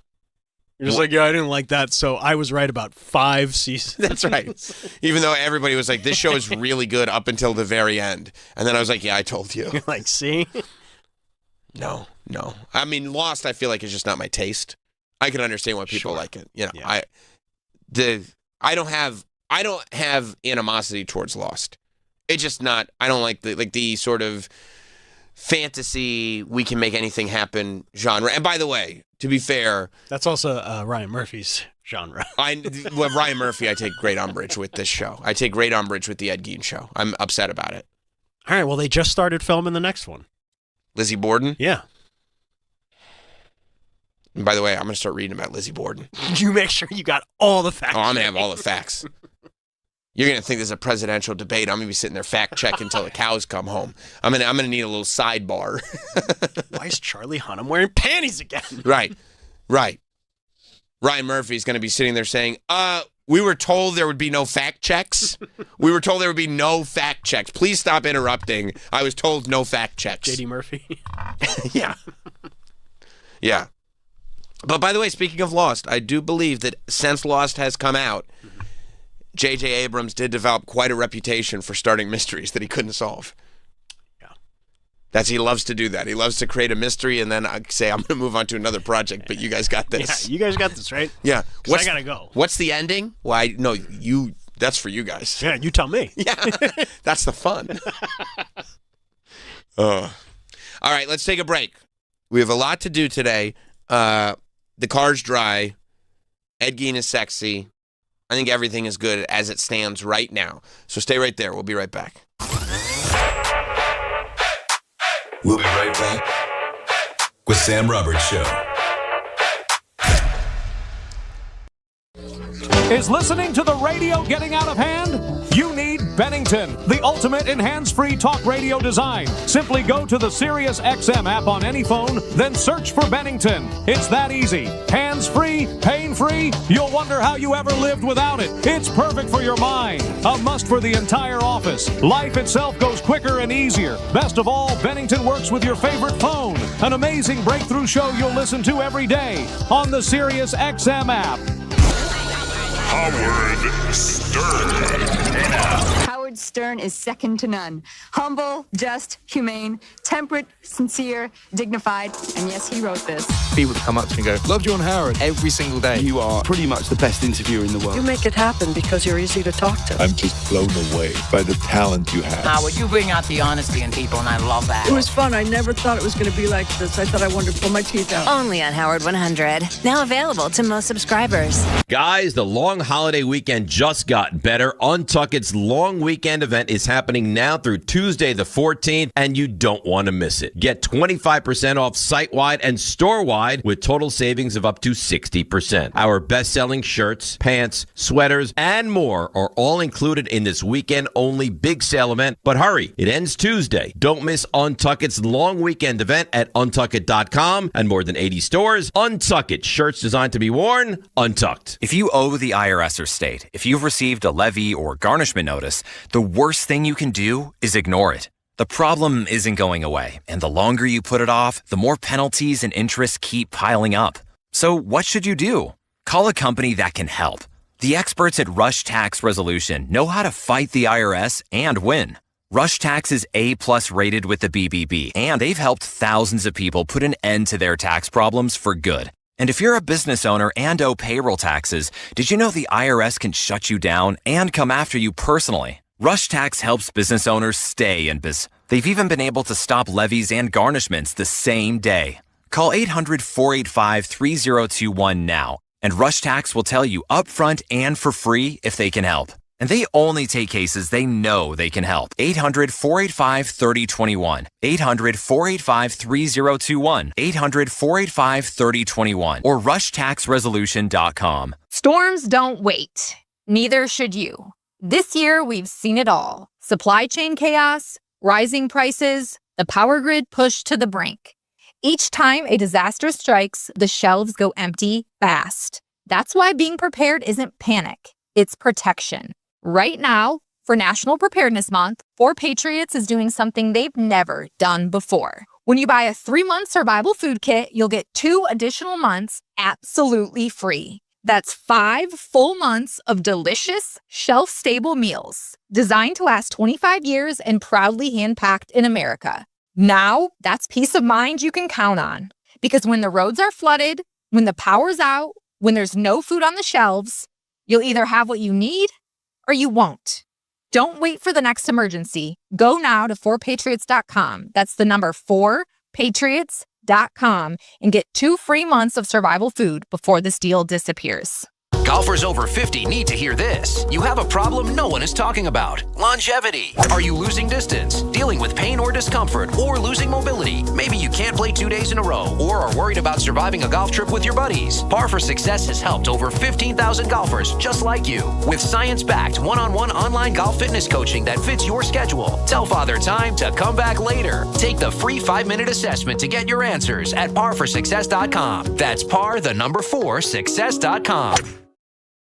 Every NFL Sunday, hear the biggest plays on SiriusXM NFL Radio's Sunday Drive. Houston has the ball with less than a minute to go, trying to get a game-time score. Follow the entire league without changing the channel. Plus, fantasy updates and post-game interviews. Commanders quarterback Jaden Daniels joining us. We got to go out there. We got to make plays. We got to be able to finish. The Sunday Drive brings you closer to the NFL. Sundays, noon to 8 Eastern on NFL Radio Channel 88 and the SiriusXM app.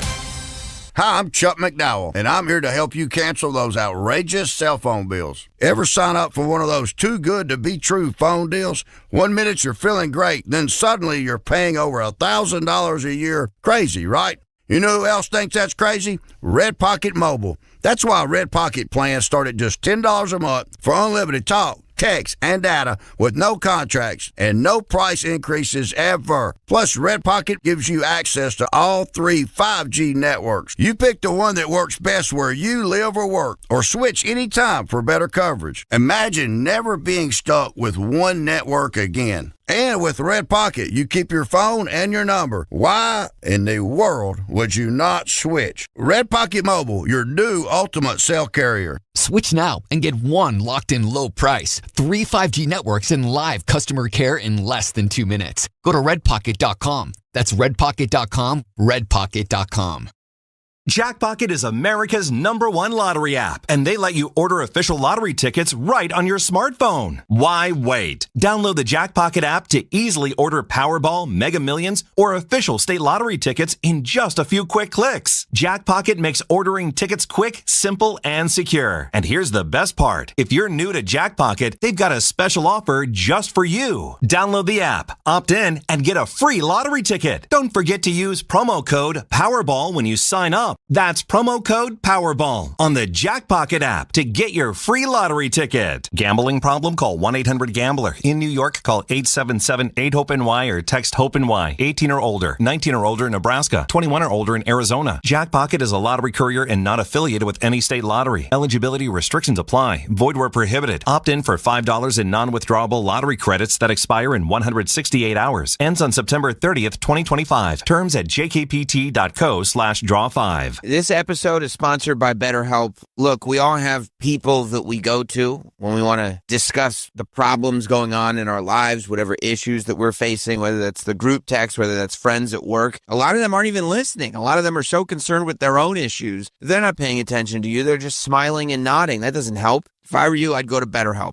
BetterHelp therapists work according to a strict code of conduct, and they're fully licensed in the U.S., fully online, and you can pause your subscription whenever you need to. You can switch therapists anytime, no extra cost. With over 30,000 therapists, BetterHelp is the world's largest online therapy platform, having served over 5 million people globally. As the largest online therapy provider in the world, BetterHelp can provide access to mental health professionals with a diverse variety of expertise. Find the one with BetterHelp. Our listeners get 10% off their first month at BetterHelp.com/Teft. That's BetterHelp.com/TEFFT.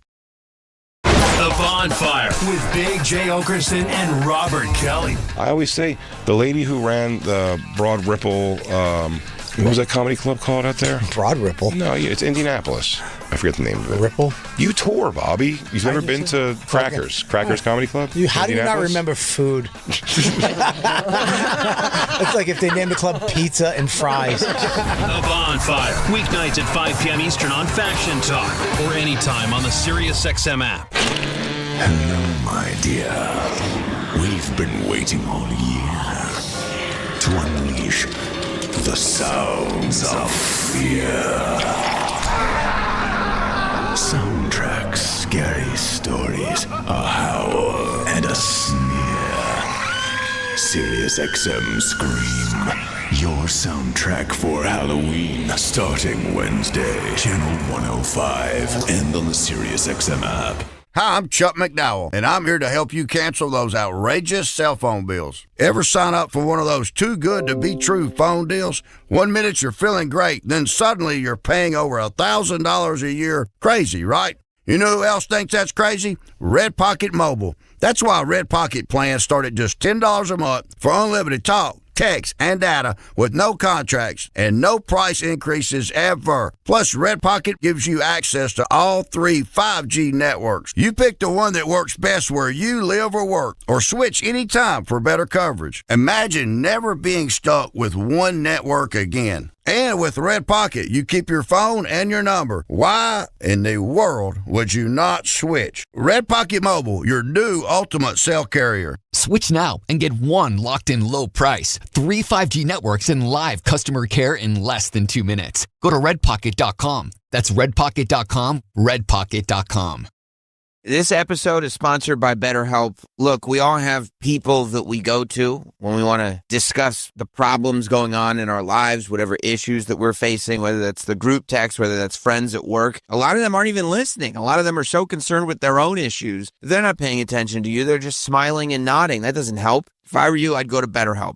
BetterHelp therapists work according to a strict code of conduct, and they're fully licensed in the U.S., fully online, and you can pause your subscription whenever you need to. You can switch therapists anytime, no extra cost. With over 30,000 therapists, BetterHelp is the world's largest online therapy platform, having served over 5 million people globally. As the largest online therapy provider in the world, BetterHelp can provide access to mental health professionals with a diverse variety of expertise. Find the one with BetterHelp. Our listeners get 10% off their first month at BetterHelp.com/Teft. That's BetterHelp.com/TEFFT. The NFL International games head to Wembley. Let's go! So wake up and lock in, because on NFL Network, our stars come out in the morning. He's into the end zone! Stafford and the Rams offense is ready to put on a show. Touchdown, LA! But Trevor Lawrence and the Jags are looking to light up London. Incredible! It's Sunday morning football. Snooze off, game on. Rams, Jaguars. Sunday, October 19th at 9:30 a.m. Eastern, only on NFL Network. Did you know your life insurance is an asset you can sell? I'm Jay Jackson, CEO of Abacus Life. For almost 20 years, Abacus has been purchasing life insurance policies from seniors just like you. And at abacuspays.com, we've created a free policy value calculator so you can find out the worth of your policy in just seconds. There are no fees and no obligations. Get real value from your life insurance when you need it with Abacus. Learn more at abacuspays.com.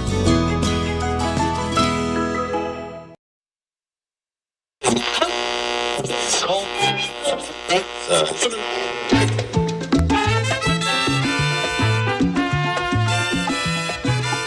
back with Sam Roberts Show. Them in 1989. You're 100% right. You nailed it again. Saturday Mr. Beast time. Yes, they do. It's Saturday cartoon time. Looney Tunes is on, and then I give them a bowl of tricks full of red number 5. Because it's 1989. Great. Yeah. Lots of whole milk, and I'm smoking a cigarette indoors. Because that's just a regular thing here in the great year, 1989. But you don't want to be up at 8 o'clock on a Saturday. No, I mean, look, it's not that far off from when I'm usually up on a Saturday, except, like, we're fully in work mode. Megan came over the house. You know what I mean? Now we're watching the show together. Now we're going down and doing a podcast like 11:30 instead of... And it's fine. I'm just used to doing it at, like, I mean, literally 12 hours after. That's nice, though. Get it out of the way. It is. And there was, like, a thing where I'm at the grocery store at, like, 2 or 3 in the afternoon going, like, I can't believe I'm done. Like, I can't believe I've already done it all. There is something to that, getting everything done in the morning. It's good stuff. However, has anybody checked on Stanley T to make sure he's okay? No, why? What happened? Something happened in Philadelphia? Yeah. There was a horrible event that happened in Philadelphia, Pennsylvania. What was it called? Thursday? Yeah. On Thursday, listen. It's one thing to understand that your team is up against the Dodgers, okay? And you understand this is about as far as the Phillies are going to go. When the Phillies are up against the Dodgers, you just unfortunately have to understand they're not going to go much further than this. However, to go out the way the Phillies went out, and was it in Philly? Please say no. No, because they were wearing their away jersey. I saw it. Yeah, they were. It was, but just still to know. I mean, it's one thing because Philly, you know, if they're gonna go out, they're gonna go out fighting. Like it's Dorney Park, you know. Like if we're gonna go down, we're gonna go down fighting. And to see, I mean, just a simple walk-off error. Did you see it? Yeah. It was one of the greatest plays in baseball. It's the first time. Is this? I mean, I'd be surprised if it wasn't the first time a game ever ended this way. But it was certainly the first time that somebody had been knocked out of the playoffs on just like a simple and a walk-off error. Yeah, and I mean it's 1-1. Okay. I feel so bad for this guy. Who? The catcher? The pitcher. The pitcher. Yeah, because he had so much time to do something else. I know, and he chose like what's the total wrong thing to do? Where's the quickest out? Yeah, I'm trying to get this quickest out, and it was the wrong move. Bottom of the 11th. Bases are loaded. Can you believe that? 11 innings, and it's 1-1. Everybody's just fighting and fighting. Great. How is this going to end? How could it possibly end? 2 outs. I mean, I know you say it's great, but like Troy, do you think like as somebody who doesn't watch baseball, if I told you there was an 11-inning game that each team had only scored once, does that sound exciting to you? It's a little boring. Okay. If you don't like 11-inning games, then you certainly didn't like the 15-inning Mariners-Tigers final game. That was awesome. Yeah, but it didn't end like this. Did not end like this. I don't think anything will ever end like this. Oh, I mean, it's history. It's like the opposite of the Abbott no-hitter. It's history. But for all the wrong reasons. I mean, watch this play. This is like if you put this in the Ed Gein show, I'd be like, there's no way this happened. Right, yeah, no, I can't watch this show. This is totally made up. You wanted to add this for dramatic effect. And also, the pitcher was not that sexy. Let's see this final play of the Phillies-Dodgers game on Thursday. Strike. Pages breaks his back. Oh, gets it. Gotta find Got it. Throws to the plate. Oh, my goodness. He throws it away. And the Dodgers have won. That's it. The Dodgers win. And the catcher's like, what the fuck are you doing? He's like, you throw it to me? What are you doing? He's like, well, I wanted somebody to catch it. You're the catcher. Yeah, but you're the pitcher. You're the pitcher. pitcher. Throw a ball. Yeah, God damn it. But like, you got so much time to throw to first. I know. Get the out.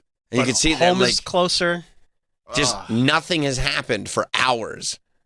There's so much has happened. What are you talking about? Nothing's happened for hours. Look at that board. Look at that scoreboard. Yeah, that sounds like an amazing game. Yeah, it does. 1-1 pitcher's duel. Pitcher's duel. Love that. Throws so wide. So wide. I know. Really, it was like from the pitcher. Like Chuck Knobloch. If you It really was. The pitcher was like, it almost looked like he was just like in batting practice trying to throw a ball into the crowd, you know? Yeah. Oh, there's so many videos of like. Here's the Phillies radio call. If you. Oh, I would love to hear that.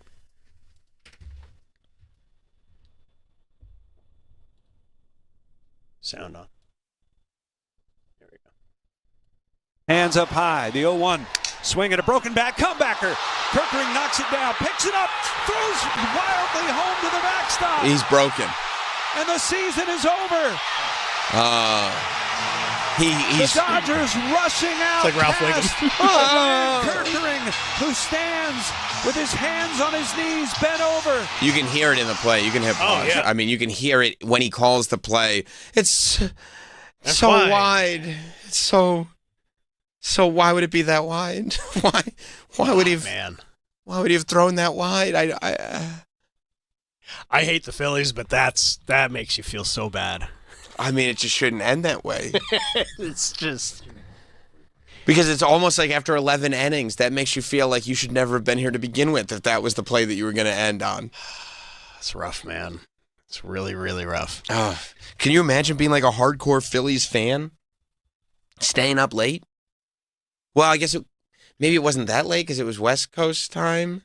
Or was it what later? What time did the game start? Was it later because it was West Coast time? Let's see.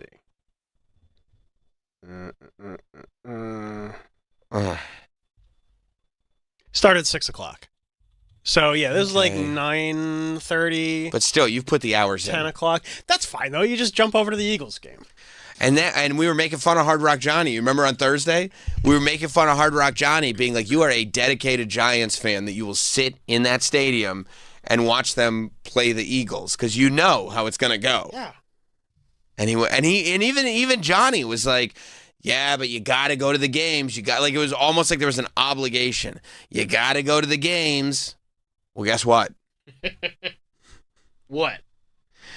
The Giants were able to defeat the Eagles.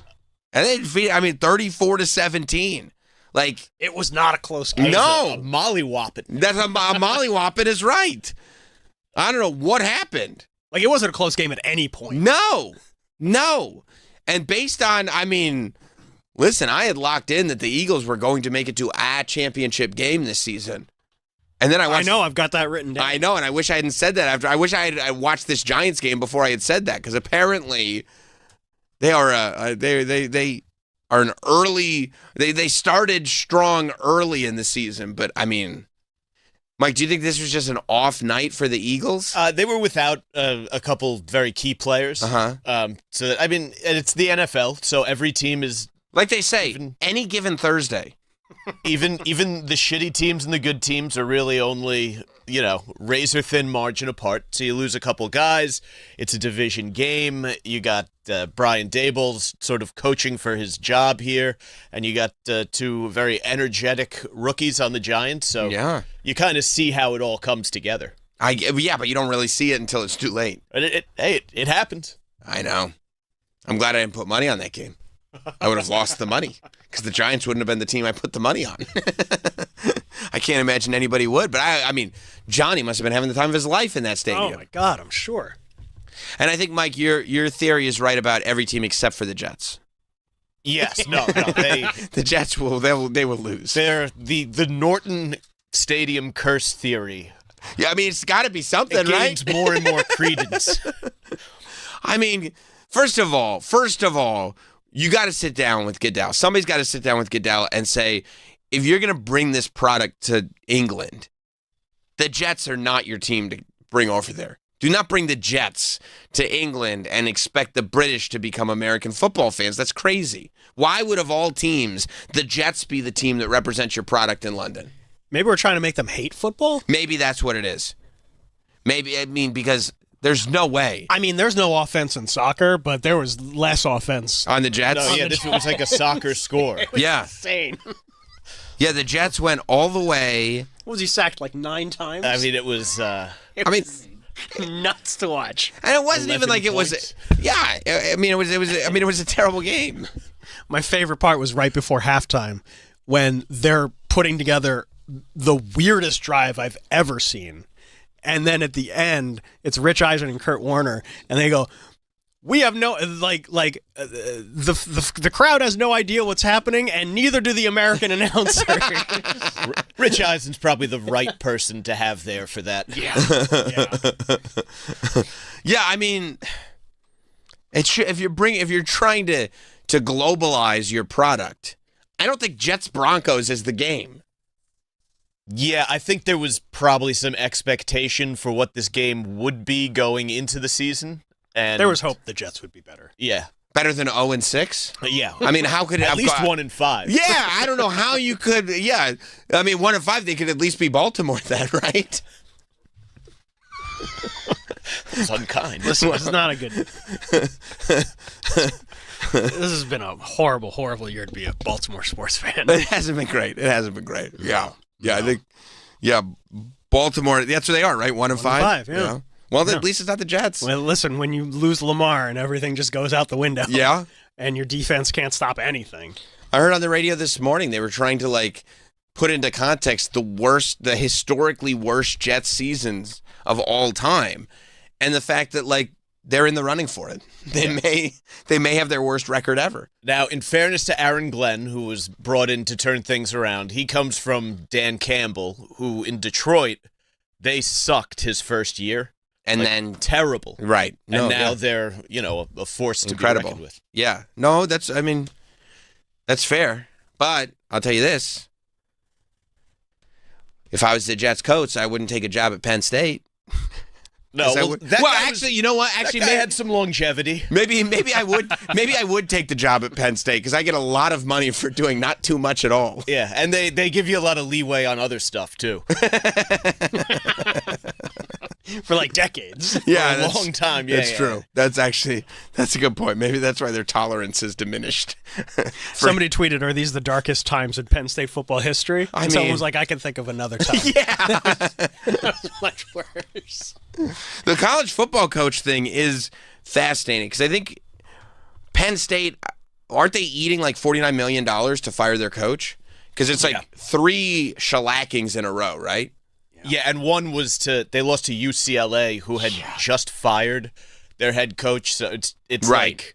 Compounded by the last 2 games I think were 20+ point spreads. They weren't just favored to win. They were favored to win by 3 touchdowns. But also it being college, if I was paying for my child's tuition to go to Penn State, I'd be furious that they were just pouring $49 million down the drain. Oh, yeah, and Penn State is really one of those schools where, the parents love to put the sweatshirt on and go out on game day. That is why you send your kid to Penn State so you can rub it into other people's faces. They love... Yeah, Mom and Dad, you don't have to go to the games. I'm not on the team. I'm not going to be there. Yeah, but we're Penn State parents now. Penn State loves Penn State. Are you kidding me? They were no. They really. Do you know how much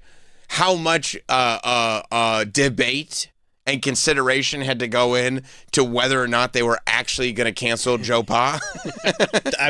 They were furious. They didn't want to. They didn't want to. They were no, he's not the one who actually did it. So he's just the one who looked the other way. Right. I think that's okay, right? And everybody was like, I don't think so. I mean, we gotta take the statue down. It's gonna be a whole thing. We really want to keep the statue if that's okay. If nobody had been looking, they never would have. Yeah, no, that's right. That's right. Yeah, Sandusky. Well, what about paternity? Didn't he know? What? Huh? I'm sure they hated that HBO movie. Oh. Yeah, but so yeah, they got. And how long had the coach been there?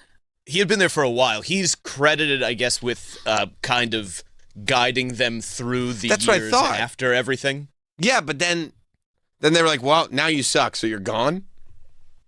It's a little harsh. What have you done for me lately? I guess so. He's like, well, I'll take my 49.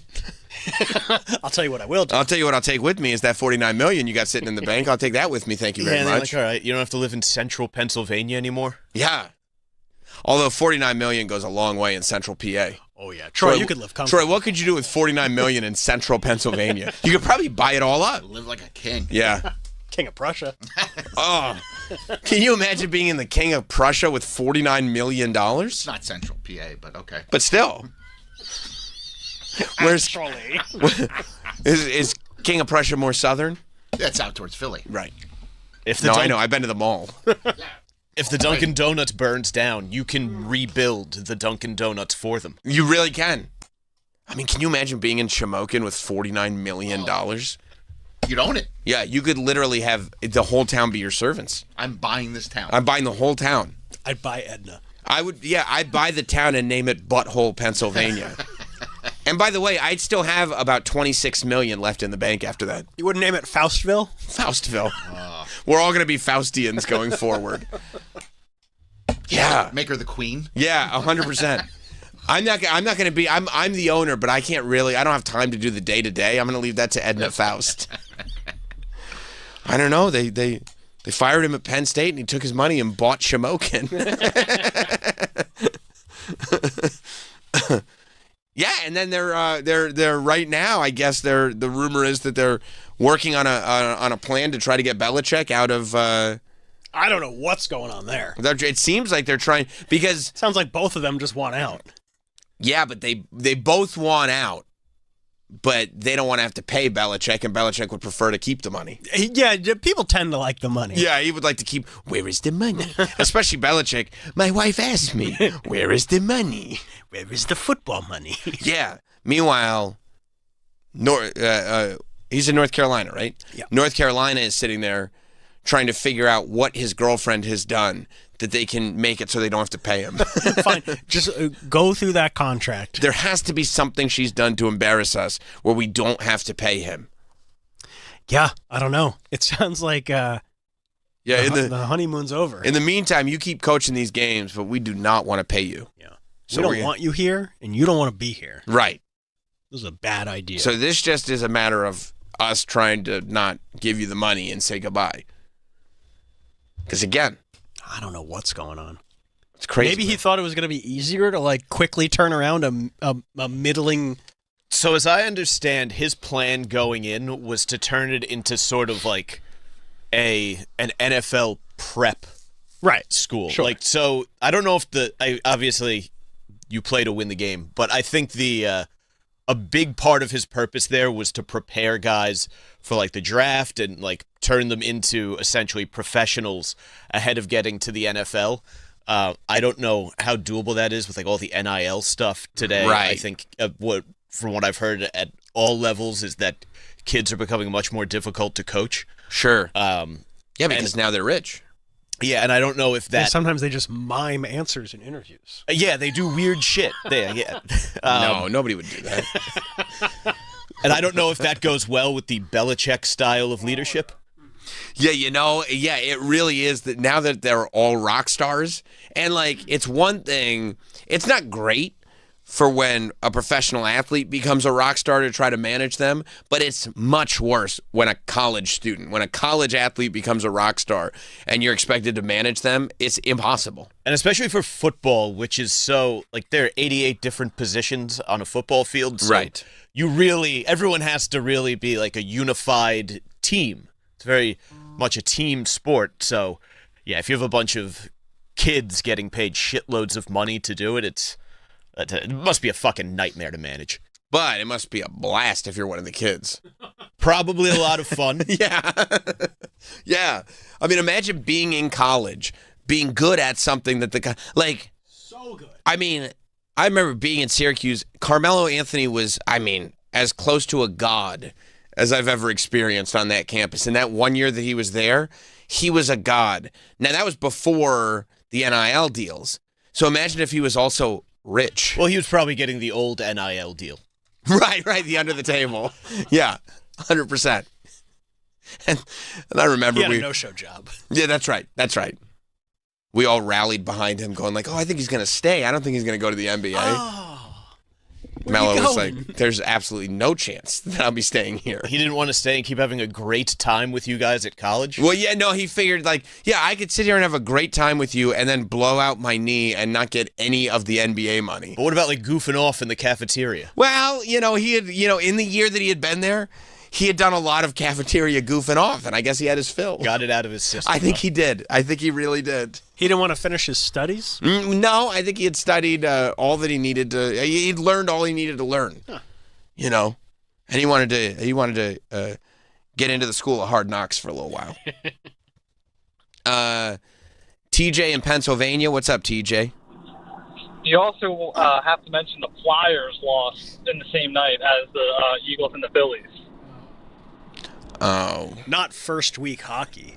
Well, look, it's got horrible. Philly's not used to this level of torture right now. It was a horrible Friday the day after.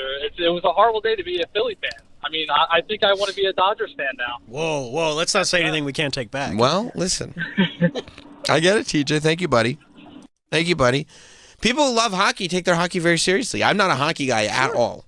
At all. But, like, out of the three, I think the one that's not going to really affect me is like, oh, no, we lost our second game. An October NHL. Yeah, October NHL is really inconsequential. I think the compounding of it is probably more where it hurts. I'd be more pissed about the Thursday night football loss to the Giants and being the first team to get eliminated on a walk-off error. Yeah, I mean, having your baseball season over and getting crushed by the Giants in an NFL game are much worse. I mean, considerably worse. This is more just the icing. This is more just like, yeah, well, while you're in pain, we're gonna poke the wound a little bit.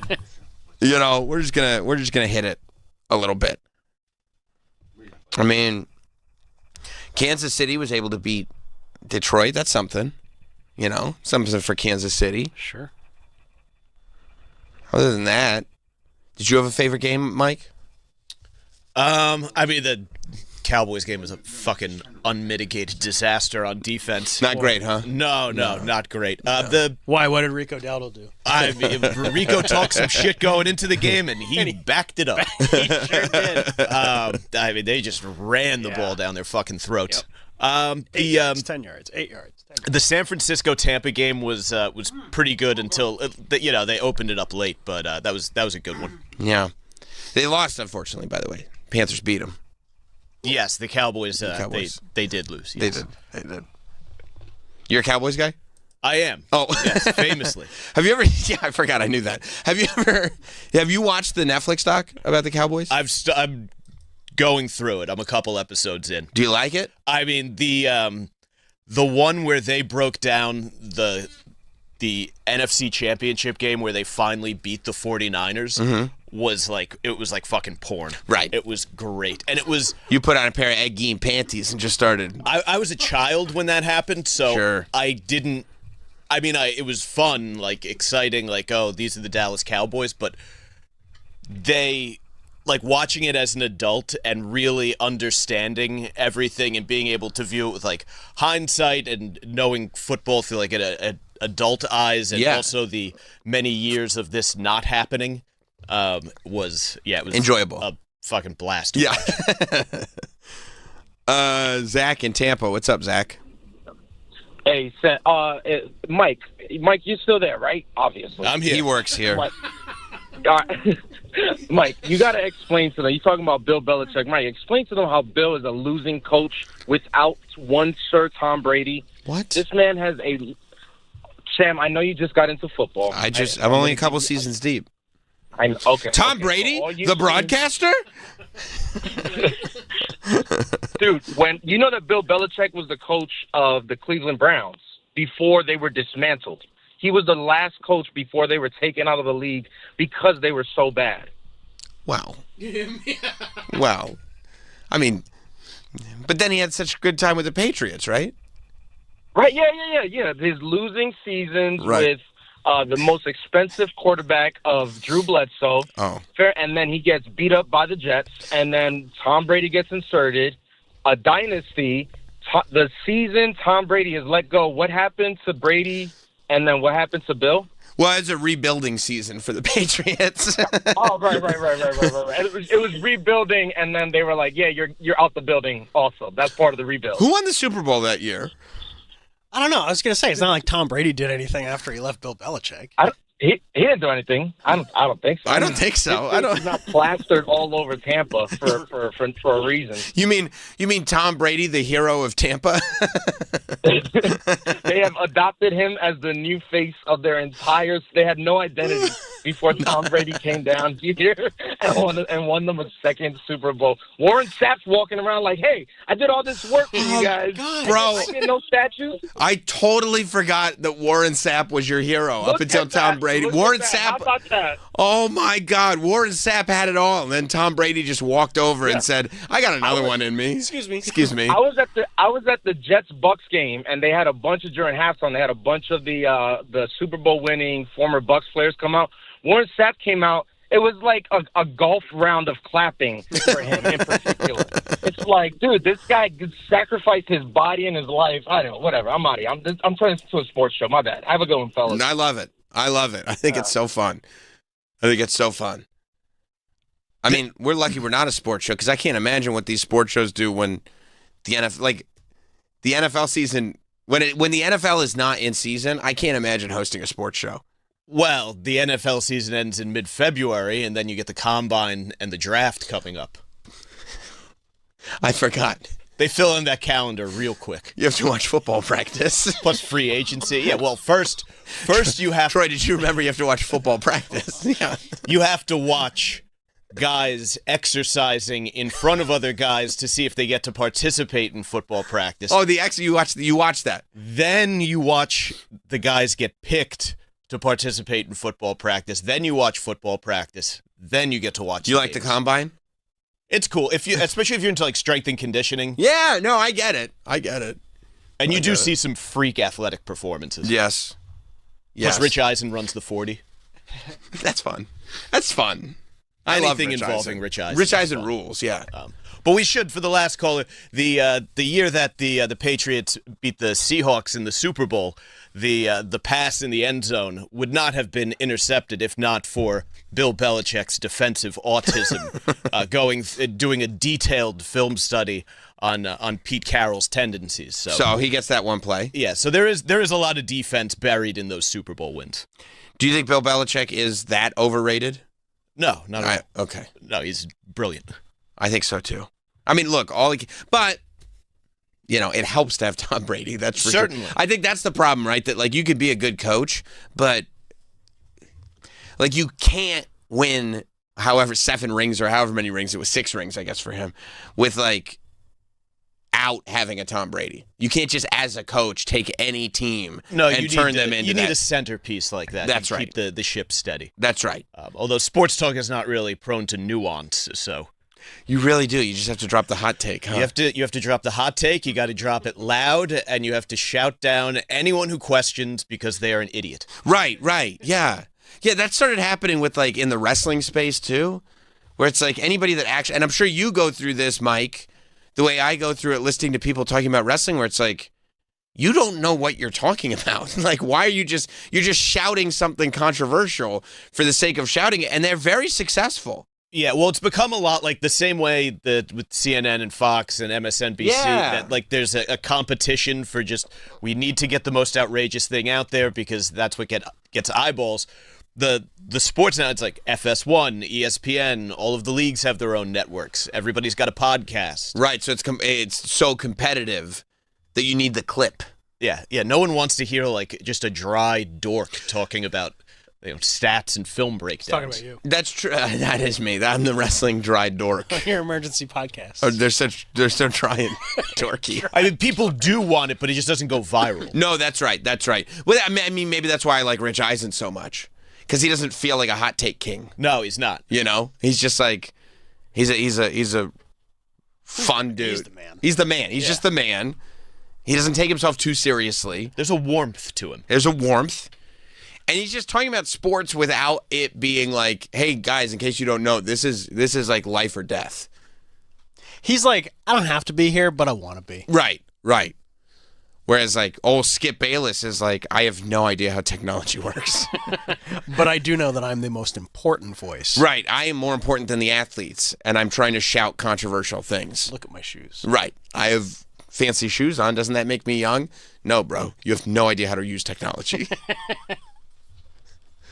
Yeah. I think the two sports personalities I really enjoy are Rich Eisen, and even though he is a hot take king, I do like Stephen A. People love him. I do like Steve. And people hate him too.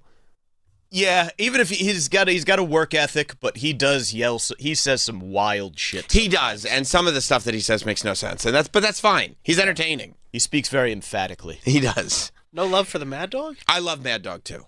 I do love Mad Dog. His takes are the best. And you know why? You know why I like Mad Dog? Because, like, I feel like Skip Bayless, Colin Cowherd, that type, just gives these hot takes as if they are geniuses and everybody should know this, but they don't know it. And that's, like, condescending and annoying. Mm-hmm. But Mad Dog comes from such a clearly personal, emotional place that it's almost like this is so clearly just based on your own feelings. At this exact moment. At this exact moment. And he's not telling anybody else how to feel. He's just shouting. He's just being emotional. And I think that he's owned that space. Whereas, like, Francesa is more like Skip or like Colin Cowherd or one of those types of people. Mad Dog is just being emotional and almost allowing you to be entertained by his emotion. Yeah, like he knows he's going over the top sometimes. Yes. And he's doing it for your entertainment. For your entertainment. Yeah, it's like he reaches this emotional finish line and it's like, don't cross, and he's like, no, I'll cross it. I'm crossing it for you. This emotional line in the sand. And he goes, I'm going to cross the line and I'm going to do it for you so you can enjoy me freaking out right now. I'm going to run out of breath. Yeah. It's very local, but Joe Beningo really does that better than anybody. Gets emotional? Yeah. Yeah. Yeah, it is local. He's a legend on the fan. Big fan of Caitlyn Jenner. He likes Caitlyn Jenner? I mean, it's one of the, if you'll allow me we've played it before. You'll allow me. Is that what he doesn't like, trans? Well, Joe Beningo? He seemed to like her very much. Oh, that's right. Look it up, Mike. Yeah. Pull it up. I remember this clip now. Wait, what? Oh, yeah, he didn't know. Right. Nobody told him. Caitlyn was. Nobody had let him know. That's right. I forgot about that. No, you're right. He is a legend for this. No, that's true. And you're like, how long is he going to talk about this before somebody says something? Yeah, he's like he's one of these guys that I believe, if I'm not mistaken, started as like a caller. A fan, right? Yeah, like he was a caller and a fan of the show, and he was just so animated that sometimes, and it's terrible because it makes other callers think that they are hosts and they suck. But like a program director, especially back in the day, would be like, okay, we'll put you on at midnight on Saturday. And I think that that's kind of how Joe Beningo got started. But this was from this was from 2015. So this is 10 years ago. Over 10 years ago. Joe Beningo seeing Caitlyn Jenner on the cover of Vanity Fair. Yes, I remember. This is when it first started, and like there had been rumors about Bruce Jenner. Like people had seen him with his hair long, people had seen him with his fingernails grown out. And this Vanity Fair was the first time people saw. Yes. It's not that the Rangers didn't miss Matt Zuccarello. It's that everybody's dealing with injuries, and a lot of teams. Is this real? Sorry, I'm looking at the cover of Vanity Fair. Who's on the cover of Vanity Fair? That would be Caitlyn Jenner. Oh, yeah. Okay. There you go. Yeah, no, she's pretty good. Father's a little messed up, but she's pretty good. Joe. Joe. She's cute. How old is she? If I'm not mistaken. Oh, how old is she? Caitlyn Jenner is the father. Oh, what? Oh, that's Bruce? Come on. I thought that was one of his daughters. No, that's him. Let me see. He changed his name. That's why I'm saying, call me Caitlyn. Wait, hold on. All right? Oh, my God. I thought that was his. Does he have two daughters? I thought that was one of the daughters. Yeah, but his daughters are younger. Kylie or Kyra or something. That's Bruce Jenner. Oh, my. Well, no, that's Caitlyn Jenner. Oh, my God. Bro. You all right? No. It's interesting. I'm going to read that article. No. Do we have Vanity Fair around here? Is that they really have him on or her, or however you want to say it on the cover? Because it like popped up on the. I thought that was the his iPad. I thought that because his daughter, he does have cute daughters, but I didn't know that. I thought that was one of the daughters. No, that's him. He's on the cover. I'm sorry, that's her. She's on the cover of Vanity Fair. Your thoughts on that picture? She looks good. What? What are you going to say? She looks very good. No, she's all right. She's all right.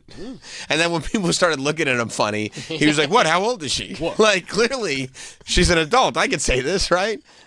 The father's a little wacky, but... Well, he comes from that generation when they used to count down to when a woman turned 18. That's right. That's right. There used to be a very big thing. That was a big thing, and definitely not at all problematic or scarring for anybody. Well, everyone was reading Maxim. It was a different time. It was a different time. And then people were like, and then they go like this. Like then the girls who people were counting down to their 18th, grown men were counting down to their 18th birthday. They would turn like 19 and 20 and they'd be nuts. And everybody would go, well, what's wrong with them? I don't understand. What's wrong with them? They've been sexualized from the time they were a teen. What could possibly be wrong with them? By guys who look like Joe. Yeah, exactly. Joe Beningo has been counting down to their 18th birthday, and now they're crazy. Yeah, it was tough back then. It was a tough time. It was a tough time for a lot of people. We had a lot of cool magazines, though. But you had a lot of, people. FHM. FHM was a cool magazine, too. Stuff. Oh, I remember Stuff magazine. Maxim was like, we've got too much stuff to put in Maxim. And then Stuff was just like... make it Stuff. Yeah, we'll take over Stuff, thank you very much. Whatever stuff you have left over, you can put it into Stuff magazine. Oh, was yeah. It Gear? Gear magazine, for sure. I believe Gear, wasn't that the one that, like... Jessica Biel. Jessica Biel was on the front cover of. Yeah. And the guys who were doing... the people who were in charge of Seventh Heaven were like, why would you do that? And then someone else on Seventh Heaven was like, that's not the worst. Yeah. The dad on Seventh Heaven was like, ha-ha. Well, now that we're talking about stuff. Glad they think that's bad. Yeah. Wait till you find out. Danielle, did you ever get into Seventh Heaven on your 90s? I didn't have time to. You haven't Dawson's yet? Creek took too much time. Yes, it's on the list. Seventh Heaven is? Well, you told me. Yeah, you probably shouldn't do that. Do you know about what happened? Like, not exactly, but I know there's something with the dad that's bad. I hope this It's not becomes good. like her favorite show, and she can't like. When I see those happy Well, because he faces. wrote me in my goodbye card. Huh? Oh, that's Oh, right. right. That's right. I forgot. What a guy. The father from Seventh Heaven. Yeah, that was nice. So I was like, He wrote a nice message to Good guy. Danielle. Stephen Collins. Stephen Collins wrote a nice message to Danielle. Yeah, there are a couple documentaries about Stephen Collins, actually. About how he's a pillar of the community. About how he, it's interesting. You apparently have only seen Act 1 of the documentaries. Well, he was on the church show, and it was a nice family. And Yeah, no. The documentaries are about how people assumed he was a pillar of the community. Right. They assumed correctly. Right. That's the conclusion that it comes to. Mike likes to buy a used car but keep the hood shut. No reason to see what's under the hood here. There's a little wax on top. That's right. That's right. Get a can of Simonize. That's exactly right. And we'll keep it moving. Yeah, Daniel, you may be in for a rude awakening if you... Look, Seventh Heaven was an iconic show. Mm-hmm. And it was important to the era. You know, wasn't that the one with Ruthie? I think Ruthie was on that show. Ruthie? Little Ruthie. She's the little one. I never saw it. I don't know. And it added a morality to a period of time where things had gone topsy-turvy when Seventh Heaven had come out. Right. Wasn't it on like the CW? It was on the C-Dub. And it was the one show that had morality, you know. It was religious based, but not a religious show. The religion was a kind of a foundation for what was really just a morality. Yeah, see, Ruthie. Who is Ruthie? She's the little girl. Ruthie Campbell. Jeremy London. Oh, shout out to Jeremy London. See, Sam and David Camden, they were introduced later because they needed, Ruthie was getting a little older. If you say so. Yes. I don't know any of this. See, little Ruthie. I know about Stephen Collins being a pillar of the community. And then in the documentaries about Stephen Collins, they have like Ruthie, but who is Ruthie's older sister, Mike? Ruthie had an older sister that wasn't Jessica Biel? No.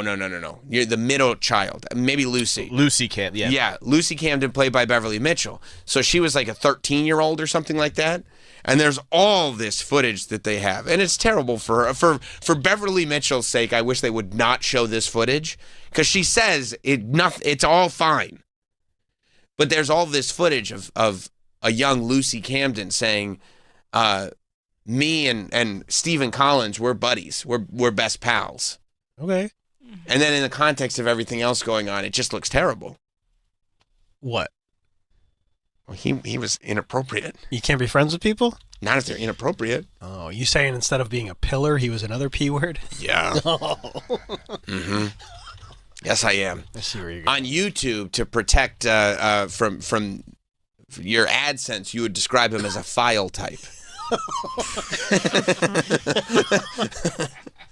I won't say which file type to protect the innocent. Is that what we're saying now? Yeah, well, there's a file type that gets used. Okay. It's a PDF file. Is that what they say? Yes. They say he's a PDF? They use a PDF file. They say PDF file. Because that's just the thing. It's a file type. Oh. Adobe Acrobat can't like that. Oh, I'm glad I told you. If anybody's like, Travis, it's kind of a PDF file, right? And you're like, well, I am a little bit multimedia, yeah, sure. Yeah, if anybody says that about you, rewrite. Do not accept it. I know. Did I? You ever hear that? News to me. Good thing I'm here to put you on, huh? Absolutely. Damn. Yeah, no, it's true. Yeah, don't watch Seventh Heaven. All right. Because the theme song, it says, when I see those happy faces, no, they smiling back they at weren't me. happy. Does he sing it? No, but you immediately picture him. You know what I mean? You associate it with him. And you're like, there were other faces that were really unhappy. He didn't sing it like Reba sang hers? He is not Reba McEntire. Reba's I'm a survivor. Well, she's a working mom.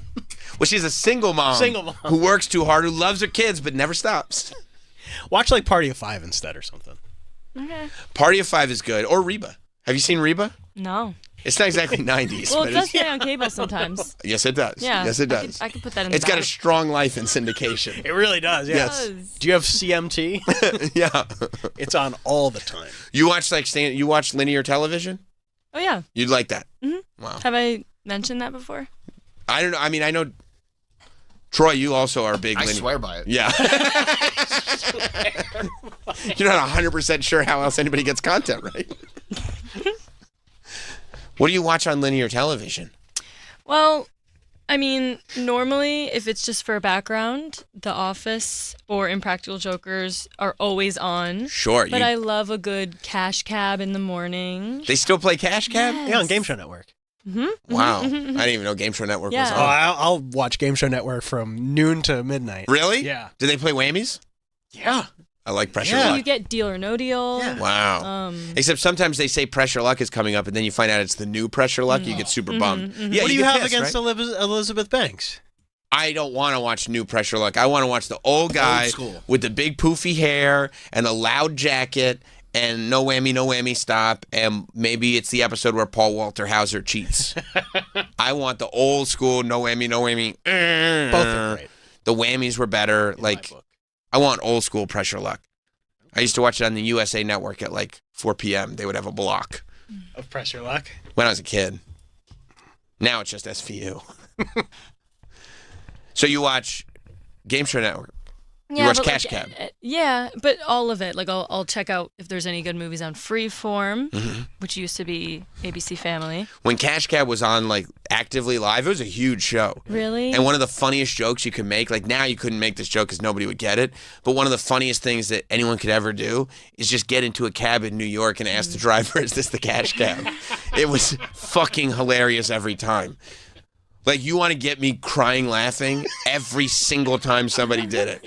If you get into a cab and you just lean into the driver and go, hey, is this the Cash Cab? I would crack the fuck up every time. Like this is like genius level comedy. I I wish it came back. Well, I mean, if it came back, nobody would know. It'd be on cable television and nobody watches TV. Well, I would know. And he would just be driving around anyway because everybody's taking Ubers. Yeah, I mean, nobody. I take cabs. Of course you do, because you're. I don't Uber. I don't have the Uber app. I won't. Good for you. Well, you're a linear girl in a digital world. Yeah. So you don't take Ubers? You take yellow cabs? Yeah. Like you go out and hail a cab. Yeah, literally did this morning because it was raining in my foot injury. Like, hoping it would be the cash cab just in case it came back. But Ben, you should start asking. I know. Ben? No. Okay. All right. No, Ben's dead. Yeah. You do sometimes hope it's the cash cab? Yeah. Yeah, I get that. Well, maybe they're doing a reboot. Could be a cash cab. Right. What else is Ben Bailey doing? Only one way to find out. Yeah. So you hail yellow cabs? Well, you don't really need to hail them. Because they're so waiting. available. They're so ready to take you. Yeah, especially at Port Authority at 6 a.m. You go to the cab stand? Well, not every day. Normally I walk, but on a day like today, they they're like, come here, come in. Like, you need taxi, you need taxi, yeah. you need taxi. Like the other day, they were like fighting for me, and I was like, That's I don't gotta know, feel guys. good. Yeah, it was fine, but it was so stressful. I Yeah. literally was like, I'm so sorry. Right. Boys. There's plenty Really Danielle to extra. go around. Please. Wow. Yeah. Yeah, I mean, it's got to be tough. I mean, these cab drivers, they paid millions of dollars to get their medallions. And now they're worth it's basically the Dakota ring in the Cracker Jack box in A Christmas Story. They're worthless. Like they used to literally have it was a form of generational wealth where you would have a taxi medallion because there's only so many of them, and you would pass it down to your kids. Whoa. So that they could also have a taxi medallion. And because now they only make so many of the medallions, right? And then you rent it out to other drivers. Like any taxi cab driver either owns the medallion it's literally on the car. You'll see it on the hood. Oh. What? Or it's been rented to him for the day or the week or the month, and that's the license to operate the cab. Yeah. But even the city cash owner- cab. Even the cash cab. You need a double Really? license for that. Yeah, because he is a cab driver, but also a trivia license. You need a trivia. You need a Well, trivia you can see license. why I trust that more than I trust an Uber. Nope. Really? Yeah, why would you trust that more than you trust Because an anyone can Uber. That's so creepy anybody to me. can taxi drive too. No, but Yeah. don't you need a little bit more credentials? No. To... I got into a cab with a guy coming from LaGuardia. This guy, I asked him how long he was driving. He said 4 months. And he didn't speak English, and he didn't know how to read the GPS. I had to help him. No, but I'm not talking about My for wife got- driving purposes. You I'm mean talking about for SA? Yes. That's what I'm talking about. You can record your Uber rides though. I know. I feel like there's more consequences for Uber. Like if something terrible happens in a yellow cab, it's almost like, hey, welcome to New York, Yeah, that's a sweetie. good- But yeah. It's like no man's land. Right, but in an Uber, it's like, it's like when you get off the subway and somebody's cutting their wrist and you go to the mayor and the mayor's like, well, what city do you live in, dude? What did you think was going to happen? Yeah, but what if What are you, they- Meadows' roommate? What if they killed me and then no one ever found out?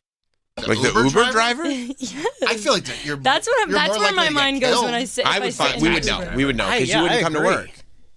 I mean, taxi True. drivers just seem like. And there's fucking literally lunatics. there's like a trace. You're like it's on paper. There's a digital footprint of exactly what happened. And they'd be like, hey, Uber driver, her digital footprint runs out when this ride, and we're following your GPS. That actually is a good point because there's nothing. And there's where blood you in can- your car. Yeah, you just get in a cab and you just hope they're taking you to where you want to go. Plus, they got nothing to lose right now. Oh. This is bad for me because Yeah, I'm no. still not going to get the Uber app, No, but you now I fear I'm Because you're like, living not gonna get it. because you're trying to hang on to your linear world, which is Yeah. good. Well, and I was just thinking safety wise, I don't trust it. I would trust Uber way over taxi drivers. Well, you really can't trust anything. No, you can't. Period. Well, you got to live in a DTA mind frame. You know what DTA stands for? No. Don't trust nobody. Okay, exactly. Mm-hmm. Well, wouldn't that be DT? Nope. Incorrect. I'm pretty sure you're more of a DTF kind of guy. Well, I am. Yeah, DTF. That's a different. DTF than GTL. Yes. Oh, you're like Ed Gein, DTF. DTF. That's right. Ed Gein. Sometimes you get a handsome taxi driver like Ed Gein. Yeah. No, it's tough out there in these streets. Yeah. In the linear streets. In the linear streets. Yeah, I mean, part of you rebelling against digital society is that sort of footprint that does protect you isn't there. Yeah.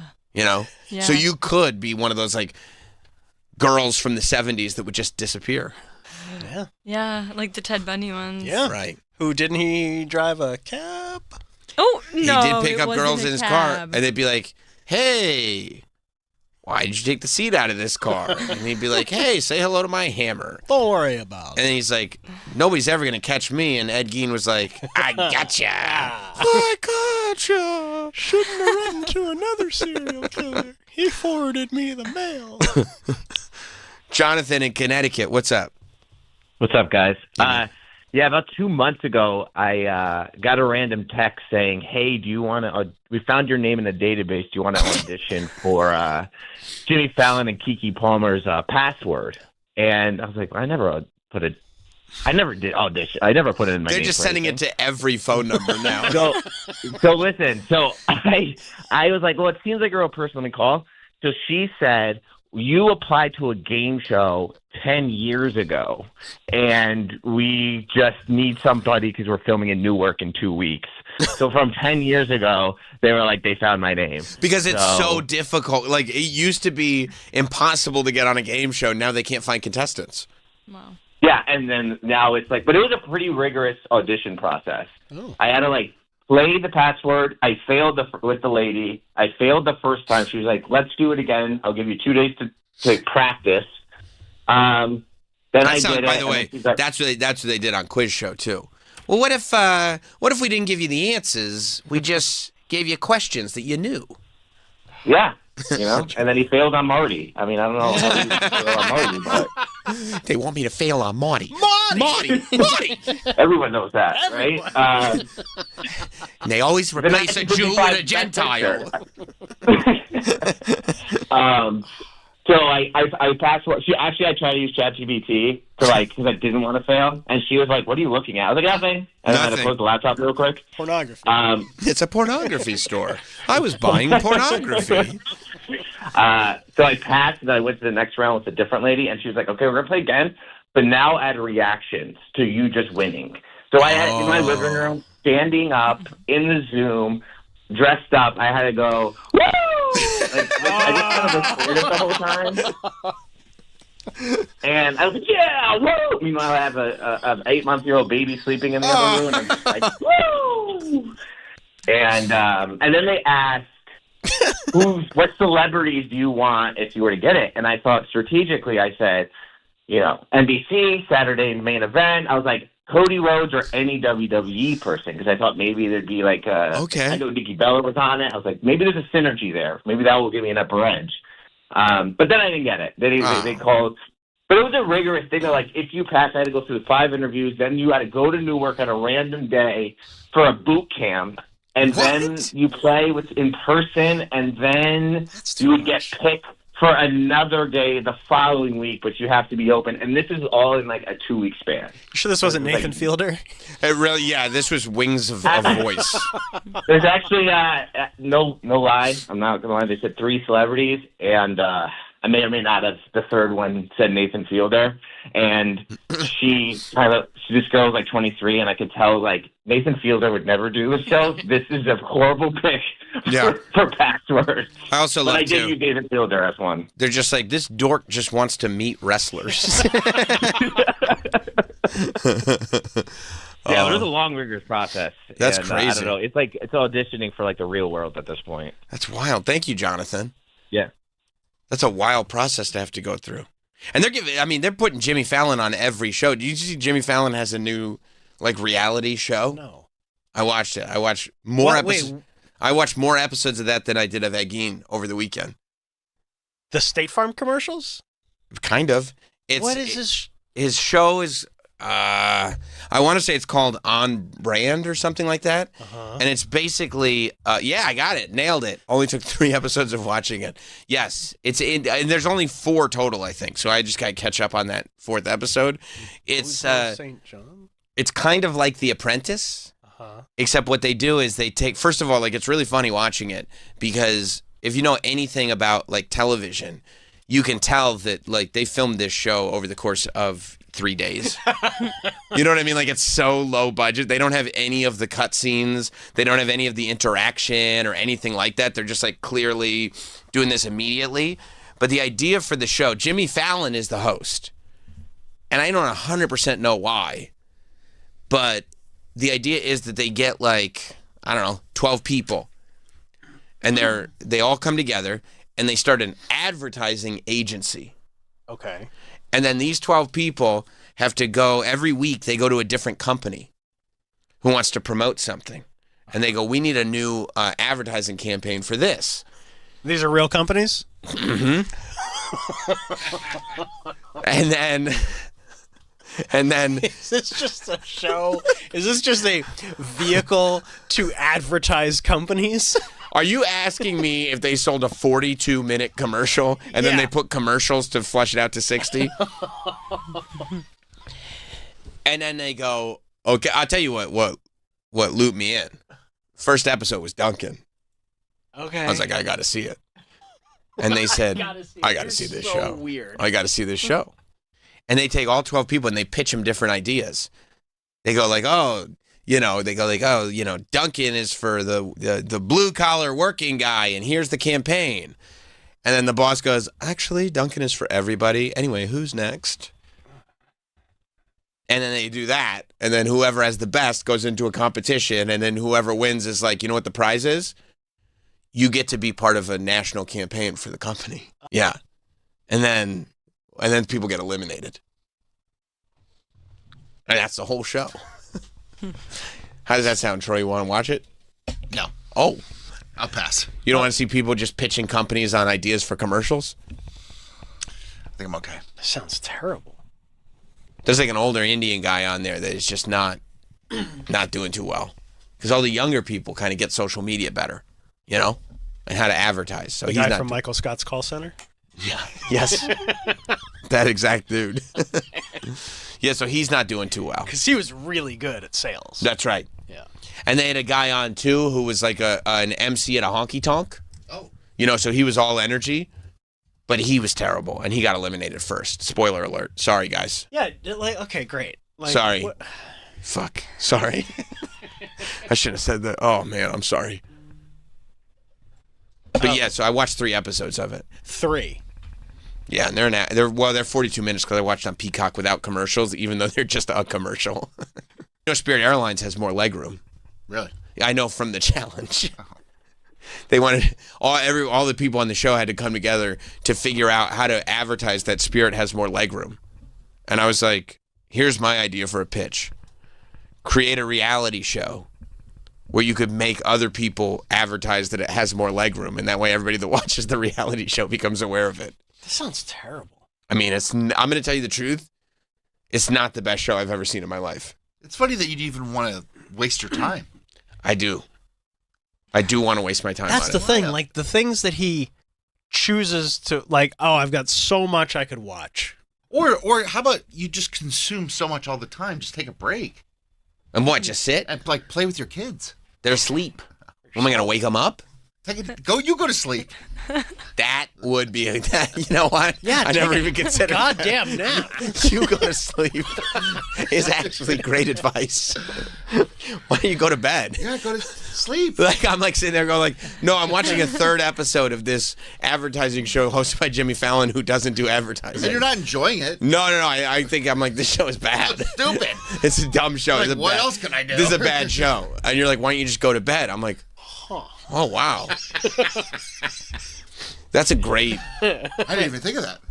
That's a great idea. No, but sometimes I need to watch shows like this where it's like, there's no... Like, this is like paced. You know what I mean? Like, there's no sort of takeaway from this. There's no thought to put into this because they didn't put any thought into it. You know, and sometimes I enjoy stuff like that. So when you're watching something this boring, it actually helps you relax. It really helps me relax.